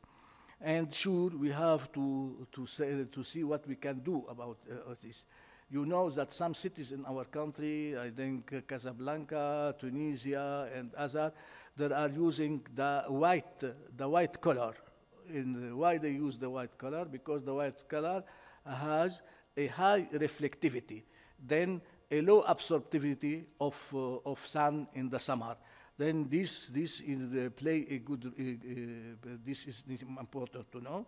And then also we have to use this factor when we are speaking about green roof, because we have green roof and cool roof. The cool roof is using this property about the reflectivity and emissivity. Then this what we call reflectivity. If you have a high reflectivity, then when you receive the incident radiation, you make reflected this radiation, and absorption, you absorb, is absorbed in part, and transmission of radiation is because it's transparent, the windows, then he can go through these windows and arrive inside. Then here also what we have to know, the solar heat gain coefficient, the architectural factors, and the windows to wall ratio. When we speak, because in windows to wall ratio, we speak about windows to wall ratio equivalent. What is mean? If you have a facade with 50% wall to windows, windows to wall ratio, I'll give you an example. You have, for example, a facade with 20 meter area, but you have 50% glasses. 50% glasses, it means 10 meters. Then the windows to wall ratio is 10 over 20 is 50%. We said this 50%. It means today's glassing can introduce what we call the solar radiation, 50%, like 10 meters, okay.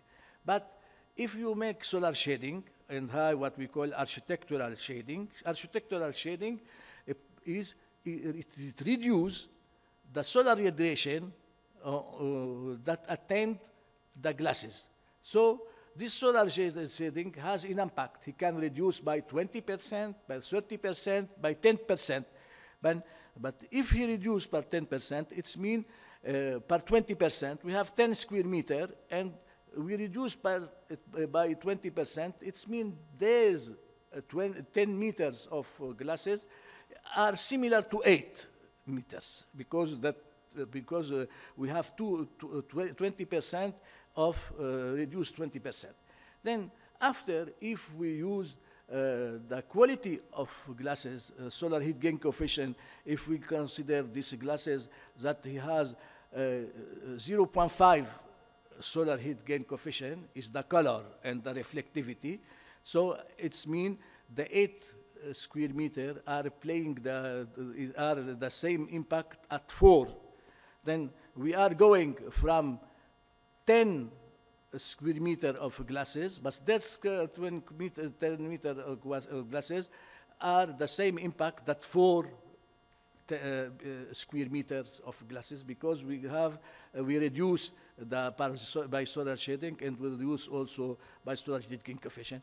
And then the windows to wall ratio equivalent, it become 4 over 20. And then we have less.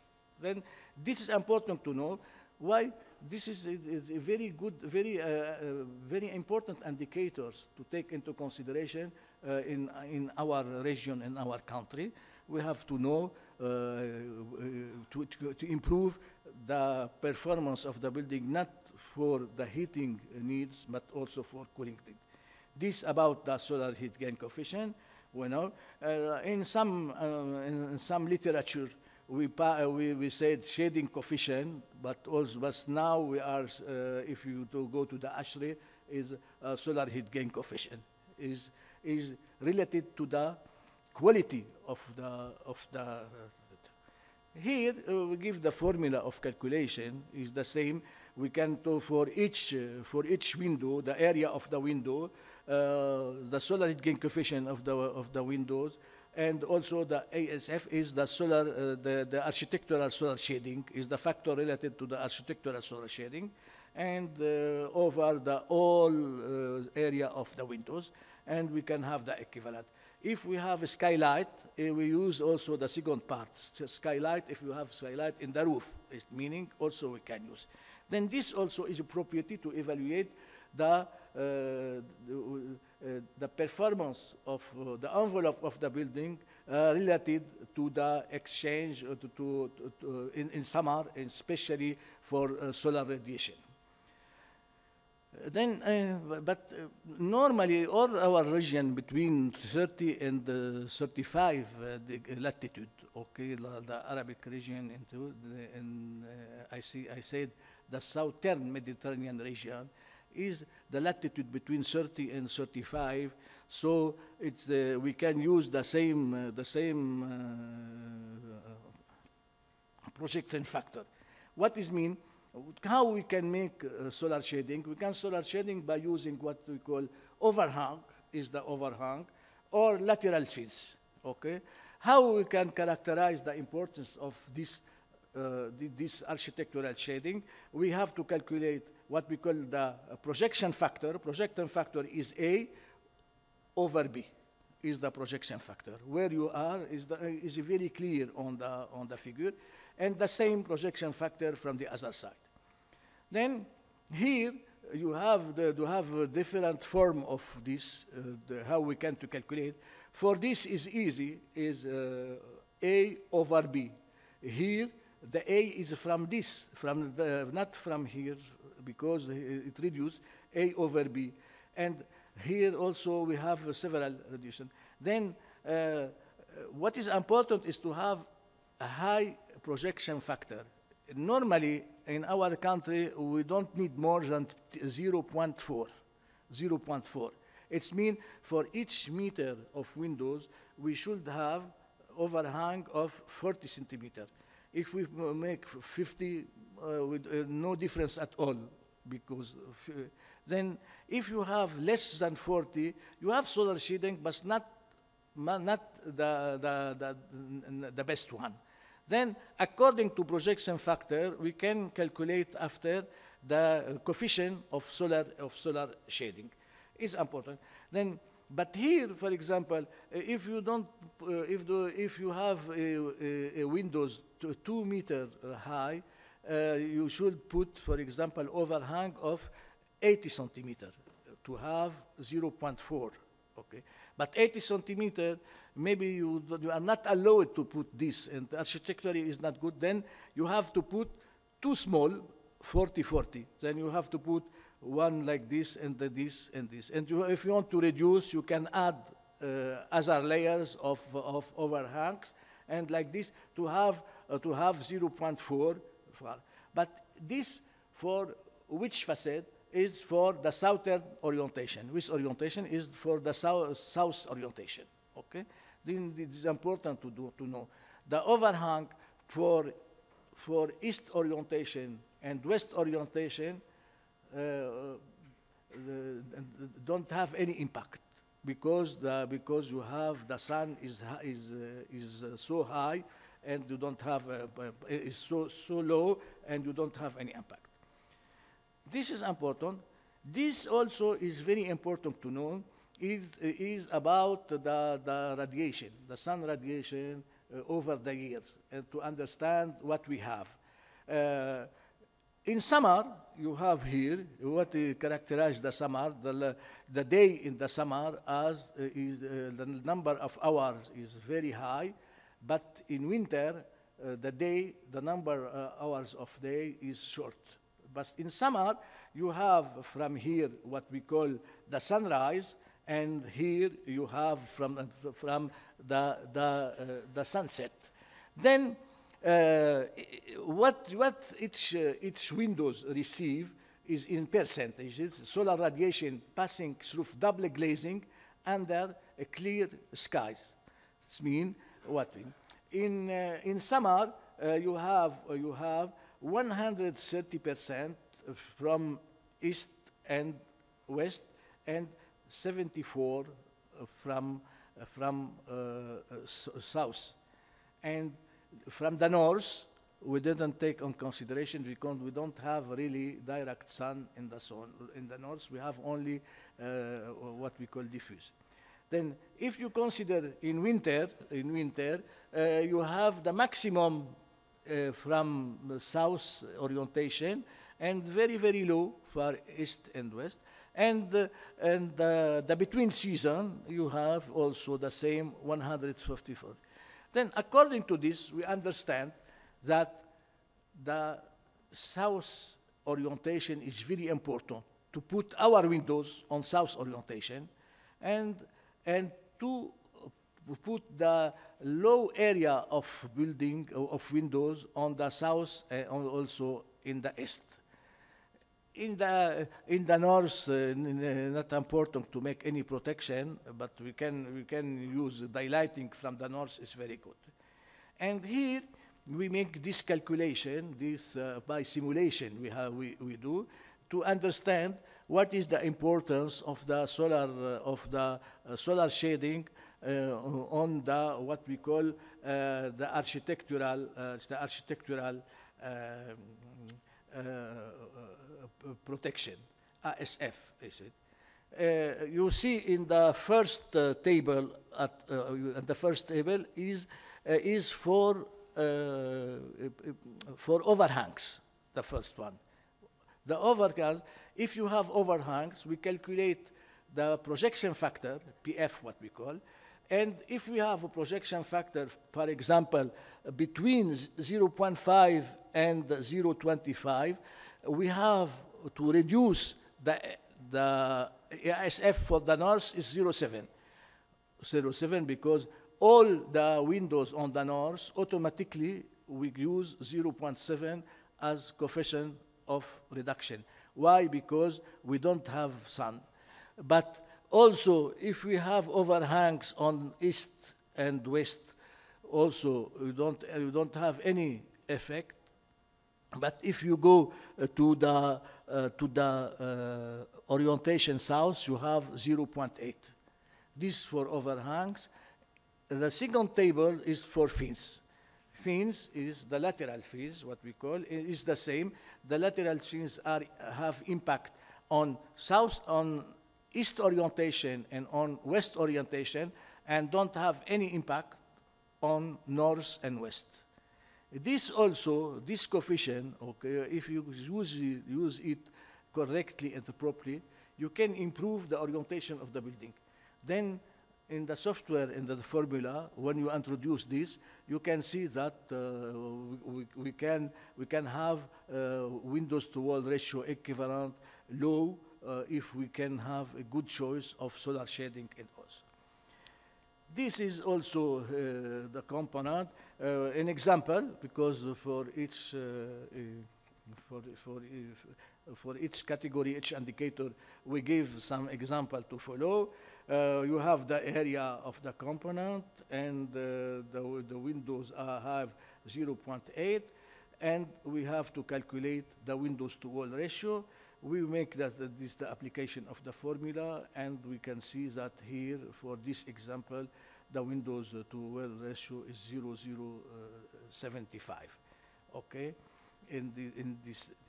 So there's important to follow after, and how to minimize the solar radiation. To minimize the solar radiation, we have to install exterior sun control louvers, install external Venetian blinds if you want to put. Also, we can put a reflective film, because you have now very, very important. Also, you have your windows, but you don't want to put from outside any solar shading. You can put reflective film on these windows, on these glasses, and you can reduce important part of solar radiation. You can also to replace the single pane windows with double pane windows, and you have also to use the plant three facing the south orientation windows, and east orientation windows is important. Anyway, in our country we use the tree from long time to make the protection, but anyway is this. Then, what we have to calculate, now we are going to the measurement methodology. The measurement methodology is easy. We have to calculate the U envelope of the building. We have to calculate the U facade of the building, and we have to calculate the windows to wall ratio. This we have to compare to U envelope reference, U facade reference, and windows to wall ratio reference. Then we have to give this, from where we can get them. From thermal regulation of each country, we have the U value for windows, the U value for according to the requirement. We have the U value of the wall, of the roof. We can use them as U reference. But windows to wall ratio equivalent, normally we don't have in several regulation this we will give you, this several regulation, according to climate zone. According to different. Then this is it. And how we go now to the certification process.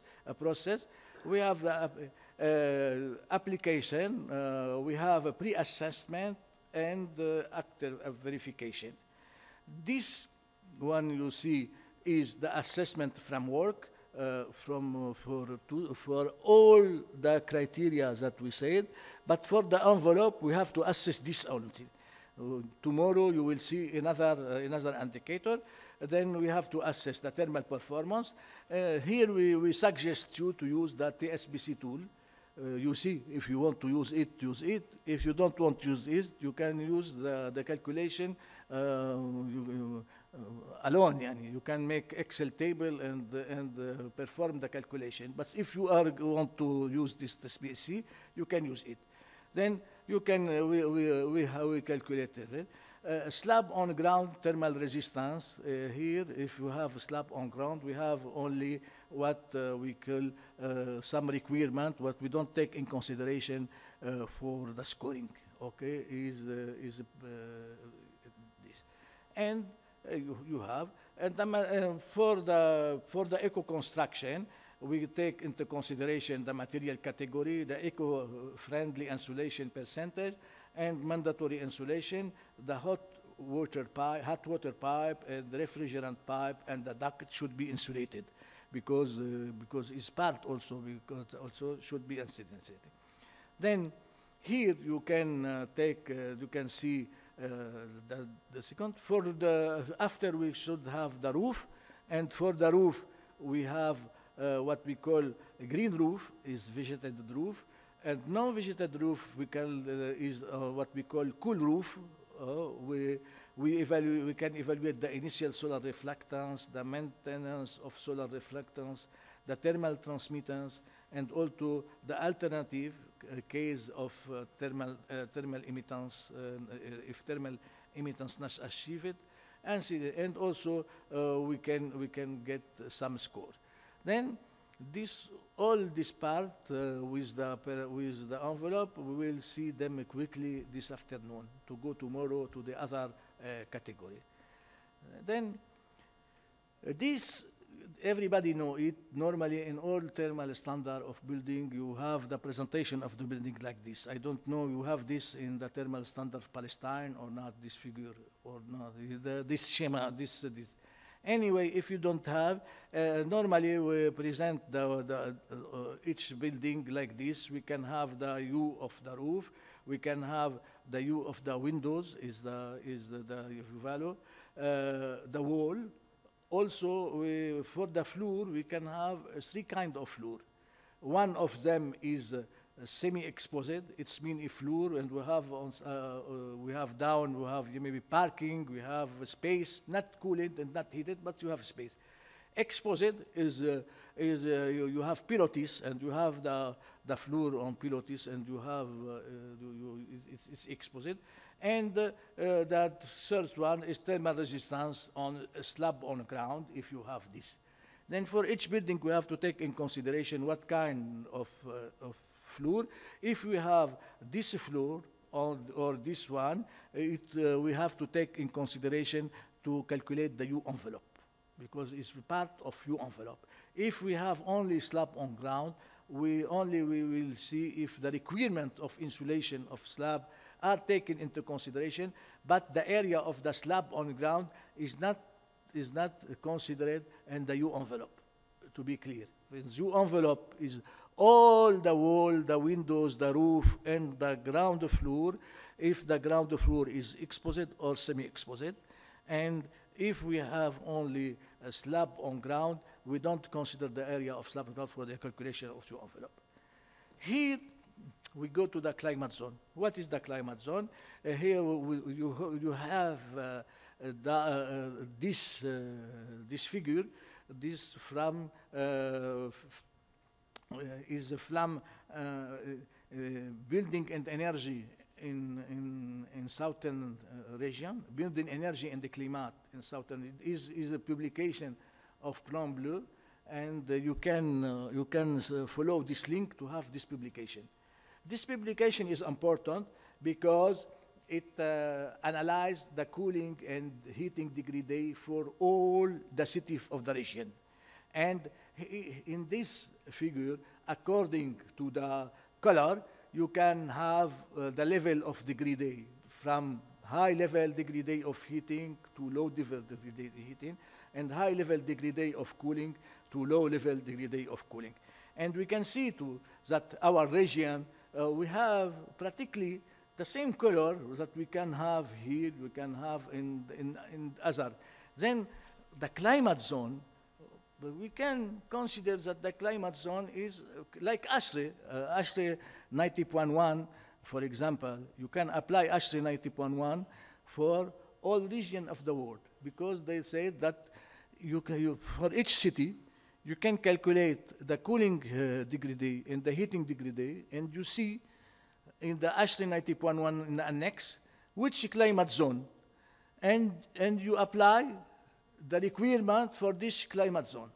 And then if Ashley make this, why we cannot do it the same in our region? Then basing on this report of Plan Bleu, we have 4 climate zones in our region. The climate zone that are quite similar in heating and cooling degree day. And we can see in each country, we can have these 4 climate zones, and we'll take them in consideration.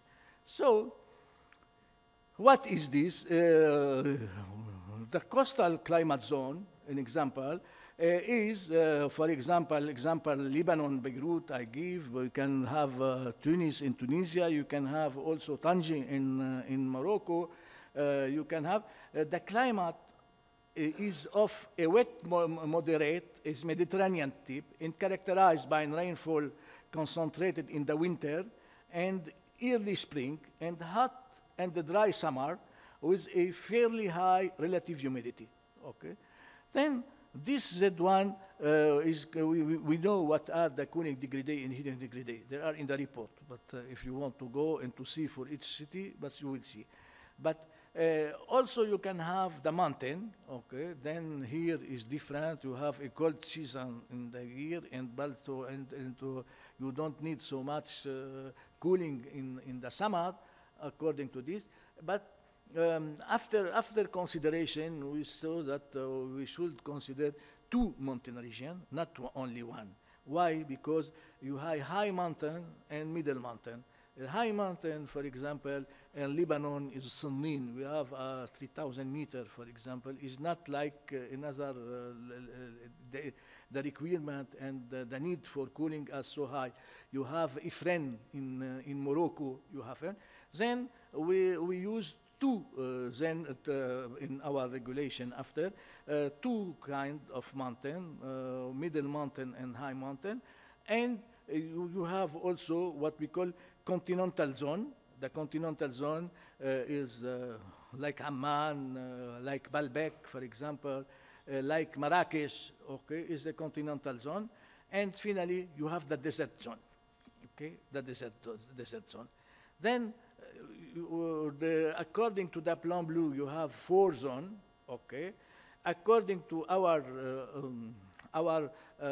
GrassMED, we have 5 zones, okay. But according to the 5 zones, but normally for the desert zone, we didn't already develop the requirement because it was difficult to find the requirement for climate zone because for the desert zone. But actually, we can use the requirement for zone 1 for the desert zone. But anyway, we have to see how to take in consideration the requirement for desert zone. Okay, this taking in consideration the thermal regulation of Lebanon, thermal regulation of Tunisia, thermal regulation of Jordan, and thermal regulation of Algeria, thermal regulation of Morocco, we see that there are similar with this as requirements, okay? The only different one for green building are Palestine. We have to discuss this after. Because you have really, in Palestine, you have a very, very strong requirement for the envelope of the building, but all the other countries, this table work with them, okay? Then, if you want to use the GrassMED with the exact value of your country, you can find that are the same. If you want to use it for the default value, you can use the STBC and you have this default value. What is the default value? For example, if we consider Amman for non-residential building, if we consider this hotel Amman, we should have the U value of the roof 0.55, the roof also the wall 0.65, the windows we take 3.3 because it's difficult to have less actually, and the exposed U value ground floor 0.7, and semi-exposed 1.2. Then this is the reference value that we have to put when we have to compare and calculate the U envelope reference, okay? Okay. For Palestine, at the end of this workshop of the seminar and training, we have to have discussion with them, what we consider. If you want to apply really what you have already in your green building regulation, you can use only, we have to add this to the GrassMED. But in reality, what you have is difficult to implement. Because when you said very, very low, voila, this we take from the reference thermal transmitter of Jordan. Okay, this Jordan. You see from opaque wall 0757, 5508, U value of separate wall, roof 1.2, 1. U value for separate roof. You have everything, and also is also penetration. You have 3.3, but they also they put 3.3 to 1.6. When when you have the total value of well 1.6, because they are using the same like us, okay, and this. So for Jordan, really for the skylight also they have the same. Also the visual transmittance too, is not so different what you have in GrassMED, okay. Now I will want to shift to Palestine, and we will see with Palestine what we have. Okay, look what we have for Palestine. We have 0.5, 0.39, but not the only table. We have also this table. The other one is الانتقالية, is المناطق الباردة for cold region in Palestine. You have 0.35 for the wall, and 0.25 for the roof. Then this value, if you compare, you can fix this value in your mind, okay? And we go up is for Jordan. You see, it's not the same. Is 50% more. What is not big difference between Jordan and between Palestine. So here we have to see what is the impact on the building. I make some application, you see. Here, for example, if you want to have 0.35, you should put 8 centimeter of polystyrene, of insulation material in the wall.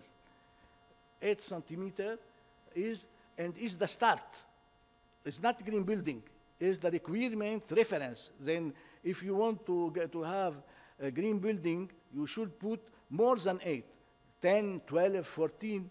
In this, you should have a very, this, from where you, I saw that this value are from the Energy Conservation Building Corps of California, are the same. But in America, it's very, very different. Yes, this is the what's the source of this information? What's the source of this information? This table. What's your source? Just to okay, to check look. them out. مرجعية حساب النقاط International Energy Conservation Code, Section 5 is that. It's from your, not me, it's from your, and I make verification, you have the same. I just want to check out from where this information, just to discuss them. But you are using the same base, the same base value. After I saw, to calculate the score, you said if you have less from 0.5, you have the number of score and like this. But the reference value are the same that you have in the International Energy Conservation Code. Then it's really difficult to attend. It's You can make exercise and to see, okay? But it's difficult. And I see here you have 8 centimeter of thermal insulation, okay? And here for the roof, you should have 12 centimeter. You know what is 12 centimeter of thermal insulation in the roof? It's very important to put. Normally, if you put this in the roof, you don't have, it's difficult to have accessible roof. You cannot go and walk on the roof. This we put when we have a roof, we have for example أرميد وبنحطه من تحت الأرميد وبنحطه بيكون عندنا سقف مستعار وبنحطه فوق الوقت سقف مستعار. But it's difficult to have in when you have a roof on hurdy, on cement, to put 12 centimeter. Then we are open to have discussion offline after with the Palestinian delegation, and we can have a discussion. And if you want to let this for your requirement of green building, we can adapt GrassMED for you especially. But if you want to follow up the example of the other country, you can also. But it depends to you, okay? Because it's only the calculation way, okay? What are the reference? What are the reference? Then this also is the requirement for the windows. And also, I will ask you if really you have the windows 1.9 watt.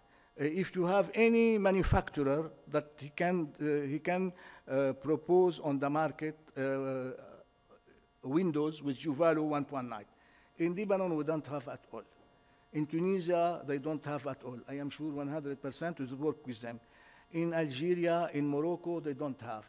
1.9, you can find it in Europe. You can find it in America.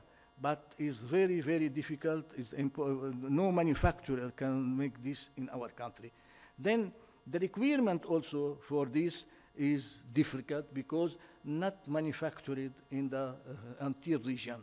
Then sure also, you have the micro please because بخصوص موضوع اليو فاليو للفتحات الزجاجية في مع المصانع. هلا أنا ما جربت مرة أحسب الشباك كامل يعني الألمنيوم مع الزجاج شو بتكون اليو فاليو تاعته، بس الزجاج لحاله في مصانع بتوفر يو فاليو حوالين ال 1.9.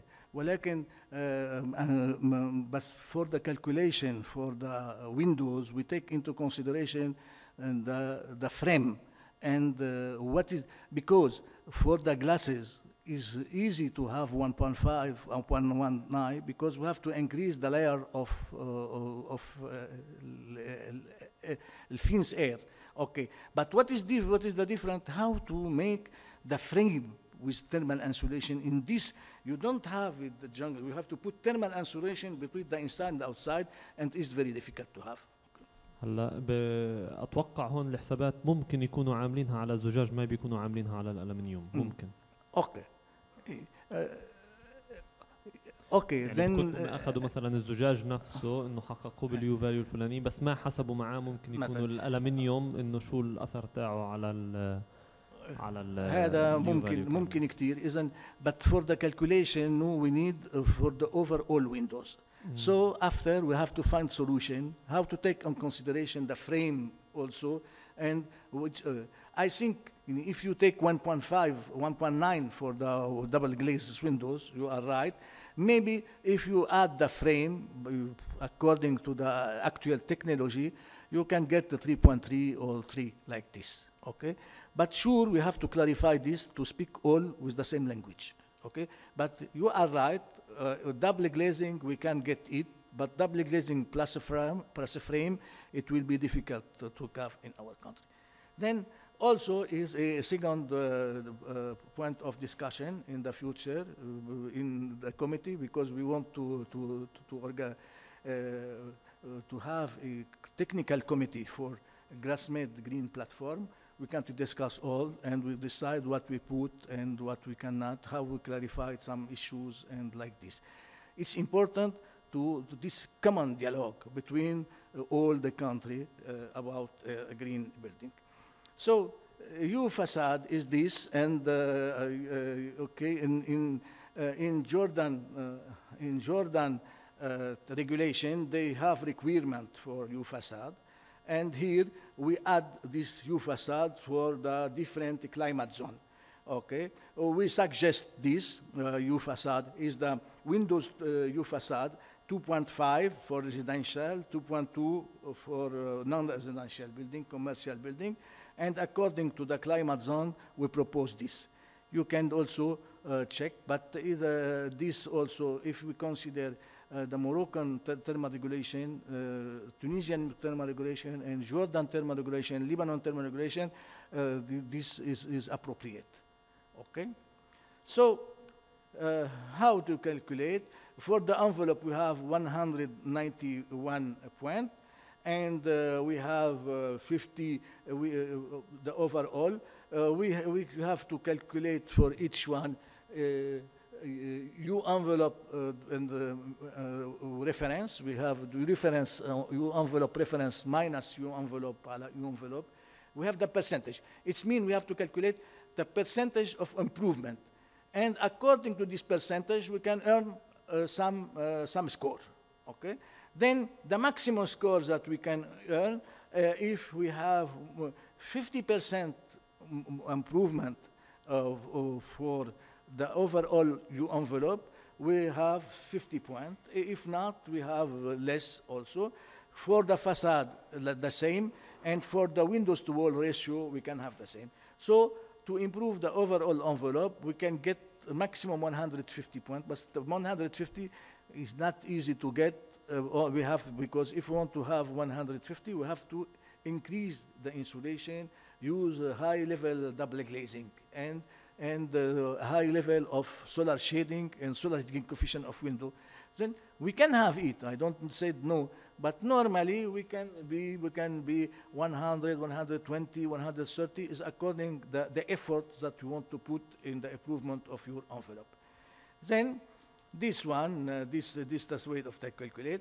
This is all the requirement, mandatory requirement for slab of ground. If you have a slab of ground, you have to apply this requirement. Is the thermal resistance of the insulation of the floor on slab. Then this how we apply. We can to calculate here the requirement. We have to the U envelope is. First of all, you should have U envelope, U facade, and U windows to wall ratio comply with the U envelope reference, U facade reference, and windows to wall ratio reference. If you apply, then you can go and you have, according to the percentage of improvement, you can have this. Then this is the way to how to calculate. How to calculate the U facade. You have also here in exercise. This one also is for you. Normally we don't have time to do it now, but you have all you need, and you can after go quickly to the value. Okay, here the calculation you can verify after the results. Here we have U envelope and U facade. And the same we use also for the climate zone inland the plateau is the climate zone 3 like Amman. Okay, we use the reference. Okay, the reference, we have the reference, and we calculate U envelope reference and U facade reference. What you see, the reference here for the envelope is 0.9, and the U facade reference 0.922, 0.9. But for our building, we find that U envelope 2.28 and U facade 2.5. My question for you, this building comply with the thermal regulation or no? Because I will give you another chance. Look to U envelope and U facade. You can take note 2.28 and 2.5, the two. And after, we are using the value from the thermal regulation for the inland plateau, the zone 3, and we find that 0.9 and 0.922, the reference. It means the U envelope is higher than the envelope reference, and the U facade is higher. Then my question, does this building comply with thermal regulation? No. No, because it should be low. Then this building, no compliance, U value should be reduced. Then you have to go and to change the value and to make this. And this the same to make for you is exercise how we can to calculate the windows to wall ratio. You have the projection factor, you have also this, and we give you here the windows, the area of the windows, the projection factor, and the solar heat gain coefficient here. You have to use using this table, okay, according to the projection factor that you have here, you have to find ASF. You put ASF and you apply this formula, okay? Then you can see that this building, the windows to wall ratio area before any taking in consideration the impact of solar shading or the solar heat gain coefficient of the window is 0.2. If we apply this value and this from ASF, we can find 0.117. Windows to wall ratio. Then we reduce the windows to wall ratio. What is the requirement windows to wall ratio? We have the requirement, and is this.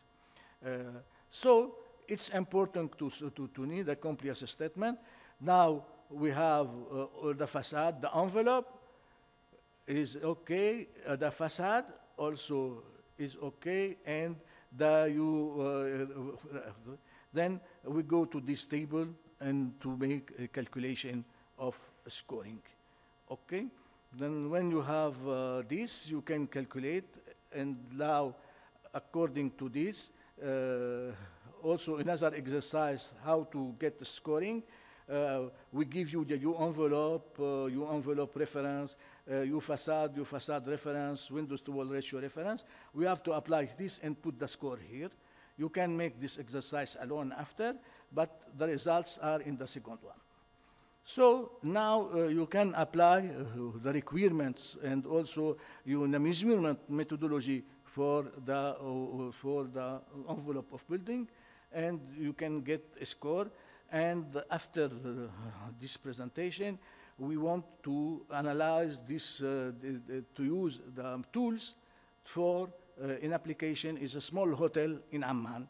It's a small hotel in Amman. We have this hotel, we have small because we can say windows is 40.8 or 41 square meter from east and west, and also for the windows north and west we have 61 square meter.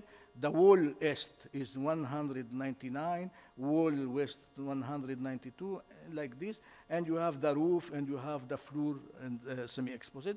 And we want to calculate U envelope, we have to calculate also U facade.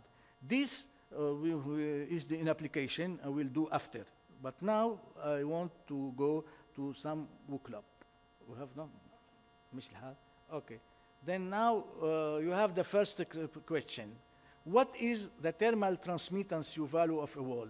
Is the resistance of the wall to heat transfer, or the ability of the wall to let heat pass through? Then what is the, we go, okay. Yes, and now we have 83% good answers. Good. Then for the other, you have also to review what is the meaning of the thermal transmittance, but it's good number. Now, what is the average of using double glazing window in a building? What is the advantage, sorry, what is the advantage of using double glazing windows in a building? Reduce heat loss in winter, reduce heat gain in summer, reduce the sound transmitter index from the outside, all the foregoing. Why we use double glazing? To reduce heat loss, heat gain, sound transmission, or all. Okay, we can see. 100% good response, or good answer. Sure, go. And now, what is the R value of an insulation material? The resistance of the material or to heat transfer, or the ability of the material to pass heat. Now, you have, I am expecting 100% good answer. 100% sure. We expect 100%. 100% is good now. And now we are going second level of calculation. Normally, after in the platform, you will have exercise like this, and you have to find the good answer. Here, we take in consideration the formula, a wall. The area of the wall is 100 square meter. Thermal conductance of the wall is 1.4, and 3,000 degree day during an annual heating. You have to calculate the overall energy through this wall, how much. We have three propositions. One, 1.4, 100, also we have to multiply this for 3,000, and we have to multiply 24 over 100. The second one is the same, but different. We don't have 24. The third one is the same, but we don't have 100. Which one is the good? Okay, we go to the results to see. We don't have all the answer, but we have to go. Okay. Bravo. 100% of good results. A good one. What is the rate of heat loss through a 20 millimeter plywood wall? Conductivity, we have the conductivity, and with a layer of polyurethane of 38 millimeter thickness. The conductivity is this. Then you have to calculate which one, this or this. Now we go to the technique. Normally, if you take a look to the formula, the difference between the two is what we take in consideration. We put the resistance of the thermal insulation is the thickness over the thermal conductivity, or the thermal conductivity over the thickness is the formula. If you know which one, automatically you can get the good answers. The thermal resistance of any material is the thickness over the thermal conductivity, or thermal conductivity over thickness over thermal. Then if you take a look to this formula, you understand which one is the good one. Okay, we have to see zero layer over the conductivity, E sur lambda. Then this also to see is important to see because 100% very good, very good, very good. And this the U envelope, U facade, and windows to wall ratio equivalent are calculated, and their value must be lower than the maximum reference value given by each national thermal regulation.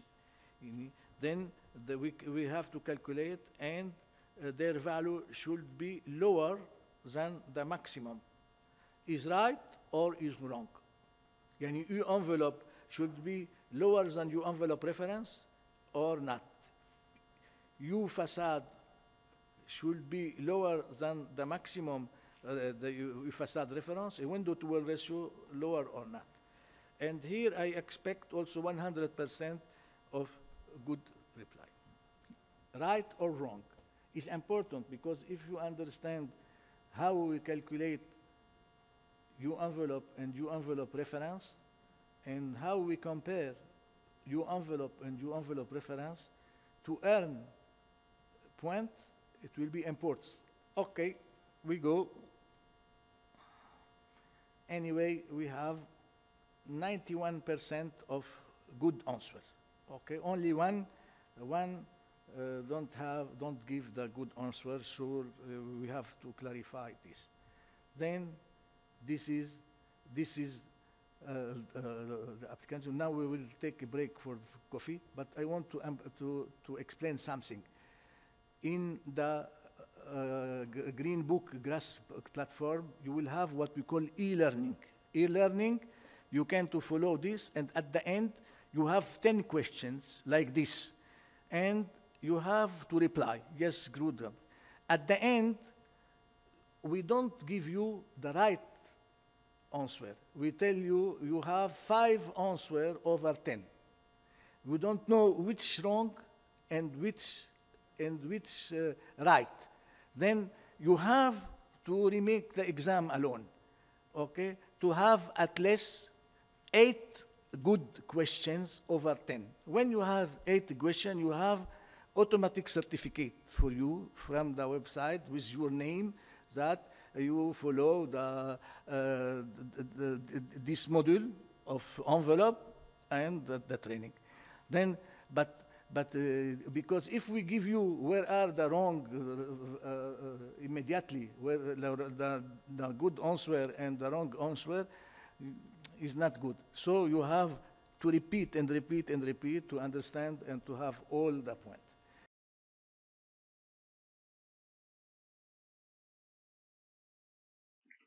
فينا نبلش؟ Now we will present the tool TSPC. This tool, when you open the tool, we have a project info, wall, roof, ground, windows, skylight, conformity, trade-off, conformity prescriptive, conformity performance, building statistic, and compliance statement. Okay. Then I am going to the project info. The project info, the project is a small wheel, okay, is a small hotel, Amman, NERC. On a dit l'ingénieur designer is Monsieur Mahieddin Toualve, l'ingénieur is the designer, and we are the compliance, me and Sabine.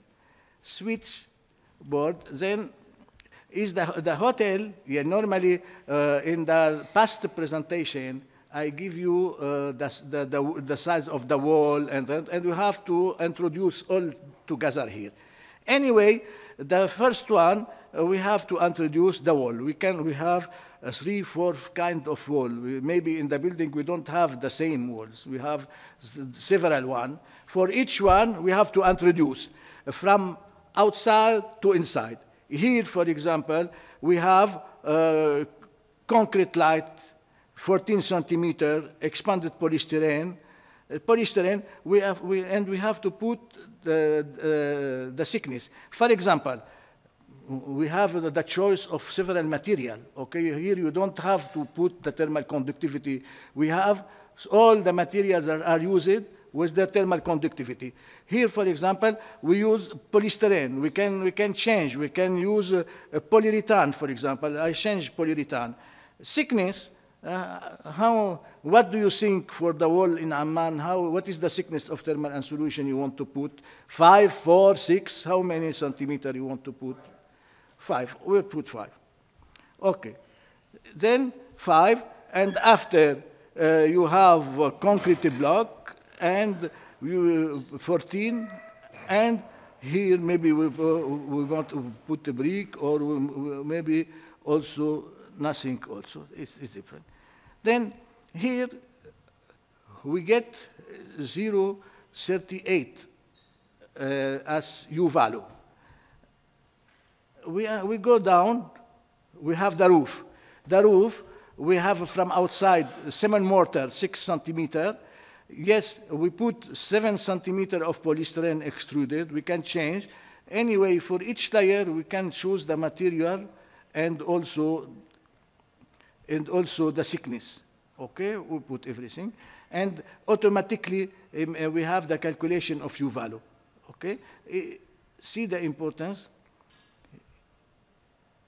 But we have to introduce the area of all the wall. If you have different wall, for each wall, we have to introduce the area, and you get immediately the calculation.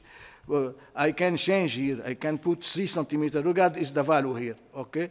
I want to change to put, for example, polystyrene.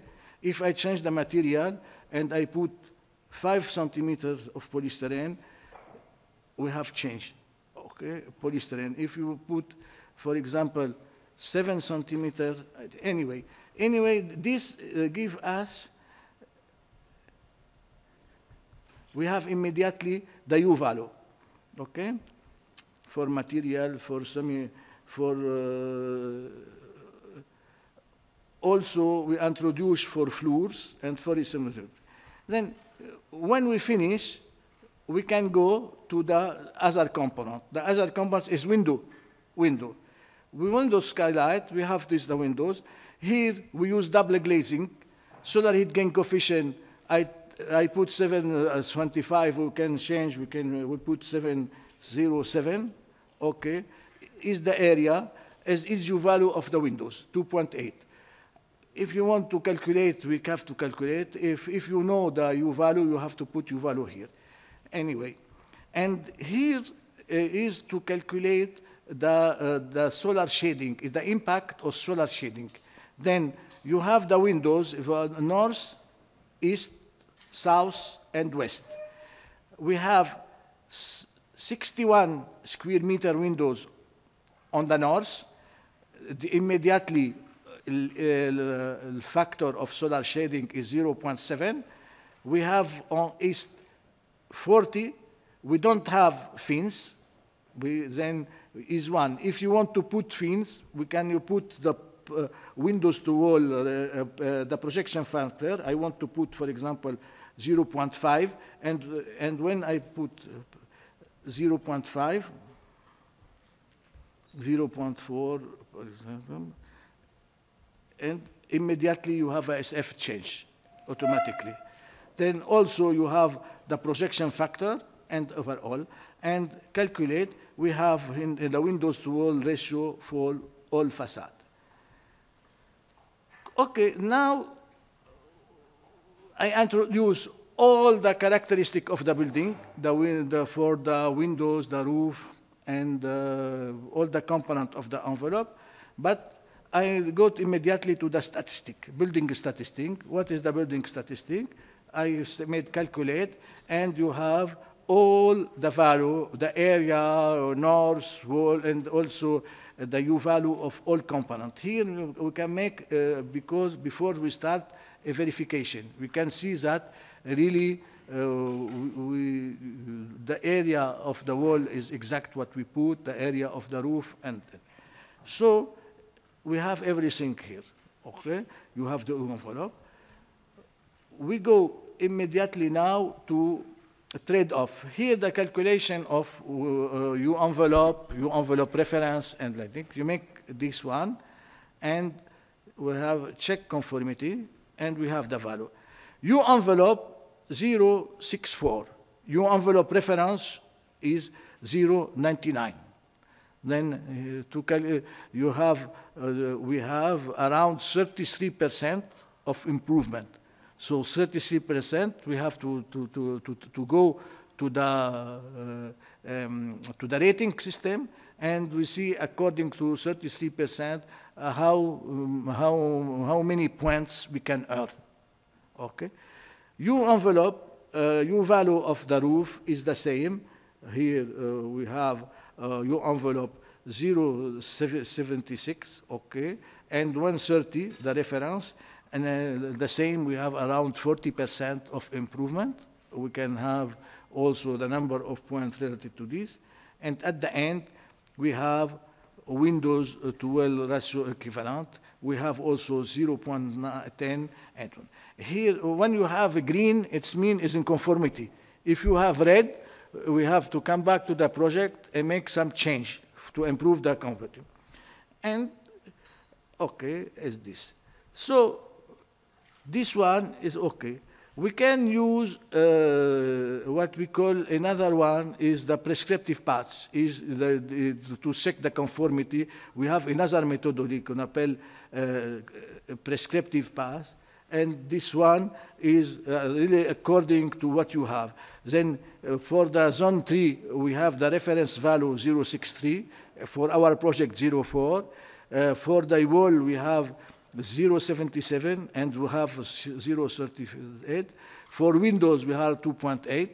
We have for the floor, for all of them, we are lower on U value, and we can see exactly what is the impact. Okay, so this, but the main importance of this tool is to go. Okay. Now we go to the performance pass. He asked the insulation, where the insulation is exterior or interior or between the insulation. For our project, the thermal insulation we put in a between the two, and the total area of this small hotel is cooled or heated, then 2,400 meters. I make check conformity, and we have the e-cooling is 20 kilowatt hour per square meter, a heater like this, and the overall is 51 kilowatt hour per square meter. In the morning, Muhyiddin, he showed us also the level of energy consumption, kilowatt hour per square meter for new building according to the code. We see that we can have the same value now here, and we can see that we get the level A. Okay, and the level A according to A, B, C, D, E, F. This also to see what is the importance of the envelope of the building. So this tool is to help the designer. They can see what is the impact, for example, of thermal insulation of the wall, of the windows. They can change. They make change at the also. They can see what is the impact of the solar shading, because of what is the impact of solar heat gain coefficient of the windows, the impact also of the thermal inertia, if they put the insulation from inside, from outside, and after they can have a label of the building. This label, A, B, C, D, everything.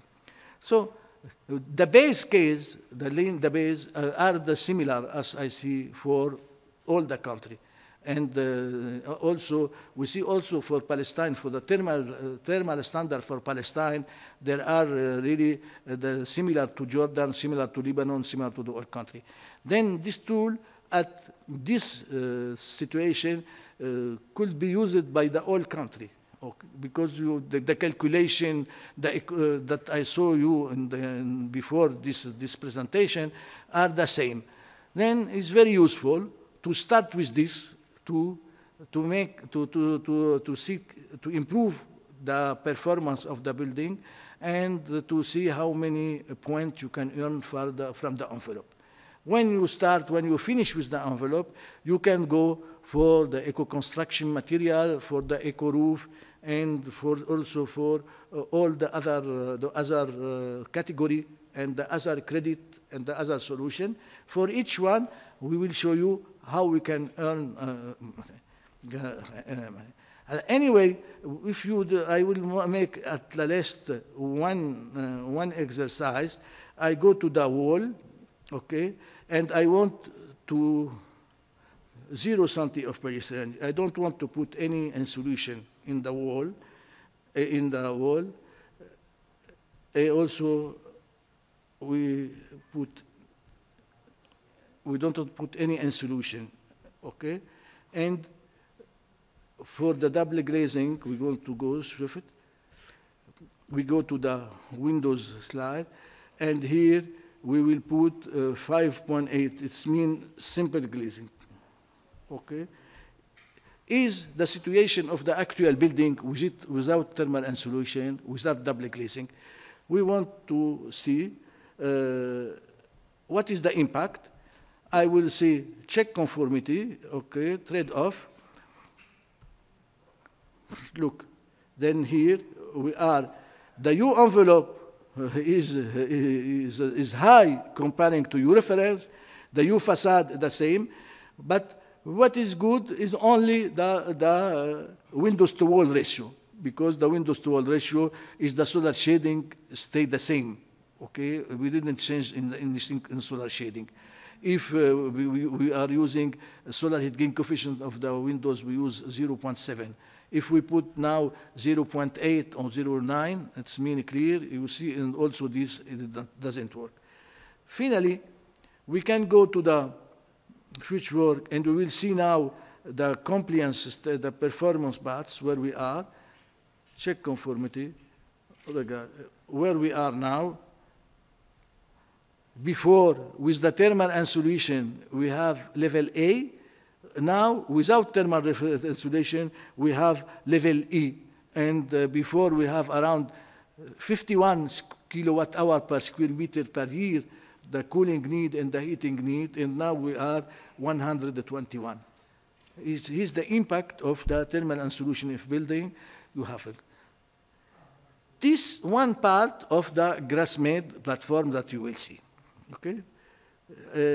Today is the final one. Tomorrow we will start exactly day number 2, and the roof and also the eco construction material we let at the end. We present quickly.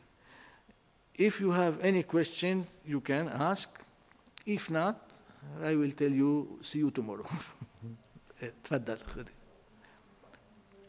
بدي أسأل بس لما جيت تدخل السمكات للجدران حطيت نوع المادة ولحالها طلعت اليو فاليو، هل هي انبوت من عندك ولا احنا بنجيب من داتا شيت شو اليو فاليو تاعت مادة العزل اللي بدنا نستخدمها وبندخلها؟ بالطول يعني؟ ايه بالحيطان ولا بالشبابيك؟ بالجدران. بالجدران. نروح للجدران لنشوف.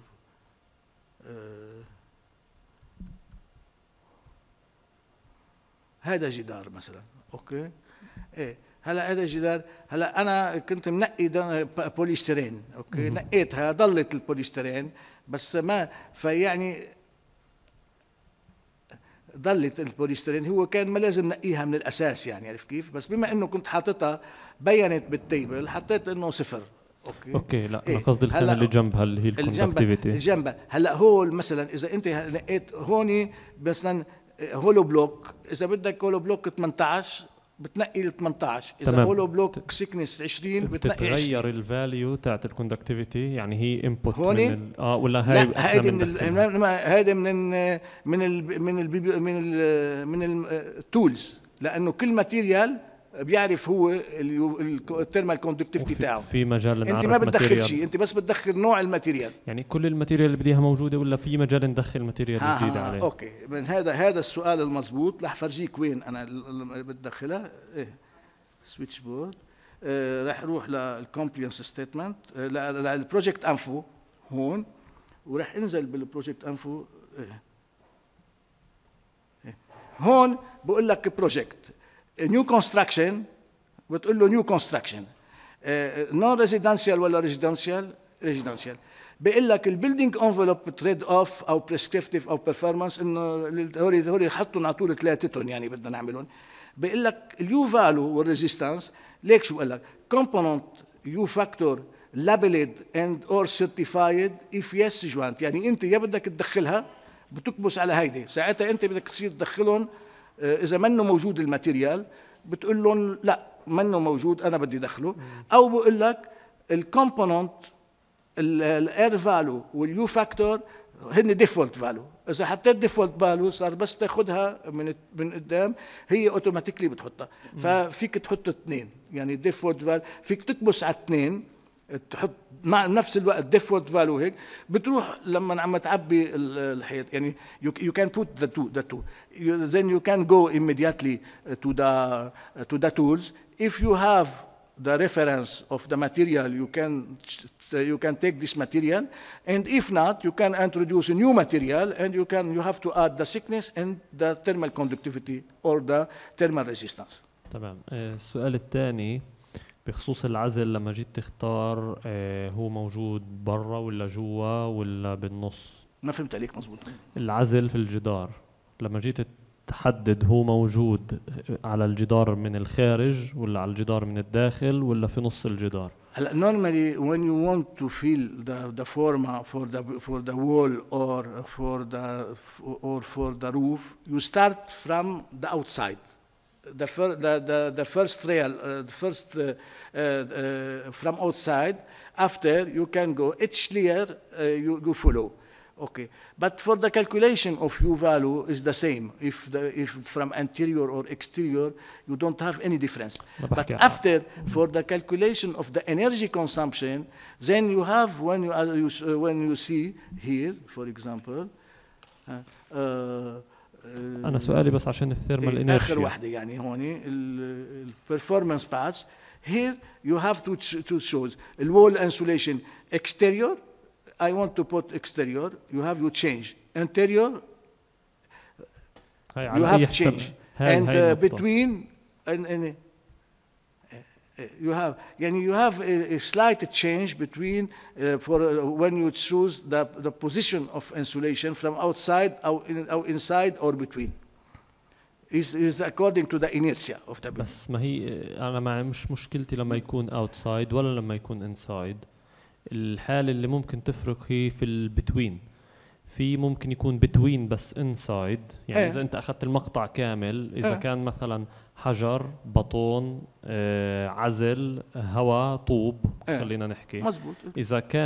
إذا كان عندك العزل من البطون بين البطون والطوب بيعطيك عازلية محددة، وإذا كان العزل على البطون من برا ورا الحجر والحجر ركب دراي فيكس بيعطيك عازلية أخرى. اليو فاليو هي اليو فاليو is the same. بتضل زي ما هي. If you change the position of the thermal insulation from inside outside, U value is the same, no problem at all. But when you make the energy performance, you have another module, the energy performance. It take into consideration the thermal inertia. Then he change a little on the energy performance of the building for لا the energy performance. على الكيسز التنتين اللي حكيتهم بيكون العزل in between. تمام، بس على تأثير على الثيرمال انرشيا الحالتين مختلفات عن بعض. هلا هو here we don't take in consideration how many layer from inside from outside, only is approximative. We said between or from exterior or from interior. Anyway, the difference is not really big, but you have a slight difference between the three. تمام، شكرا. Regarding today's presentations, plus the presentation that we missed today, and we're going to do it on Wednesday, there are two more presentations to do for today. So you can download them on this QR code. It's a WeTransfer link. Be careful, it's only for 7 days, okay? It's available only for 7 days. اي لا، التول راح يكون على البلاتفورم، يعني بس رح نعمل بكره اللانشينج للبلاتفورم على راتب ميت ويك 3 بأبريل. رح نشوفوا كيف كل شيء موجود على البلاتفورم including التول.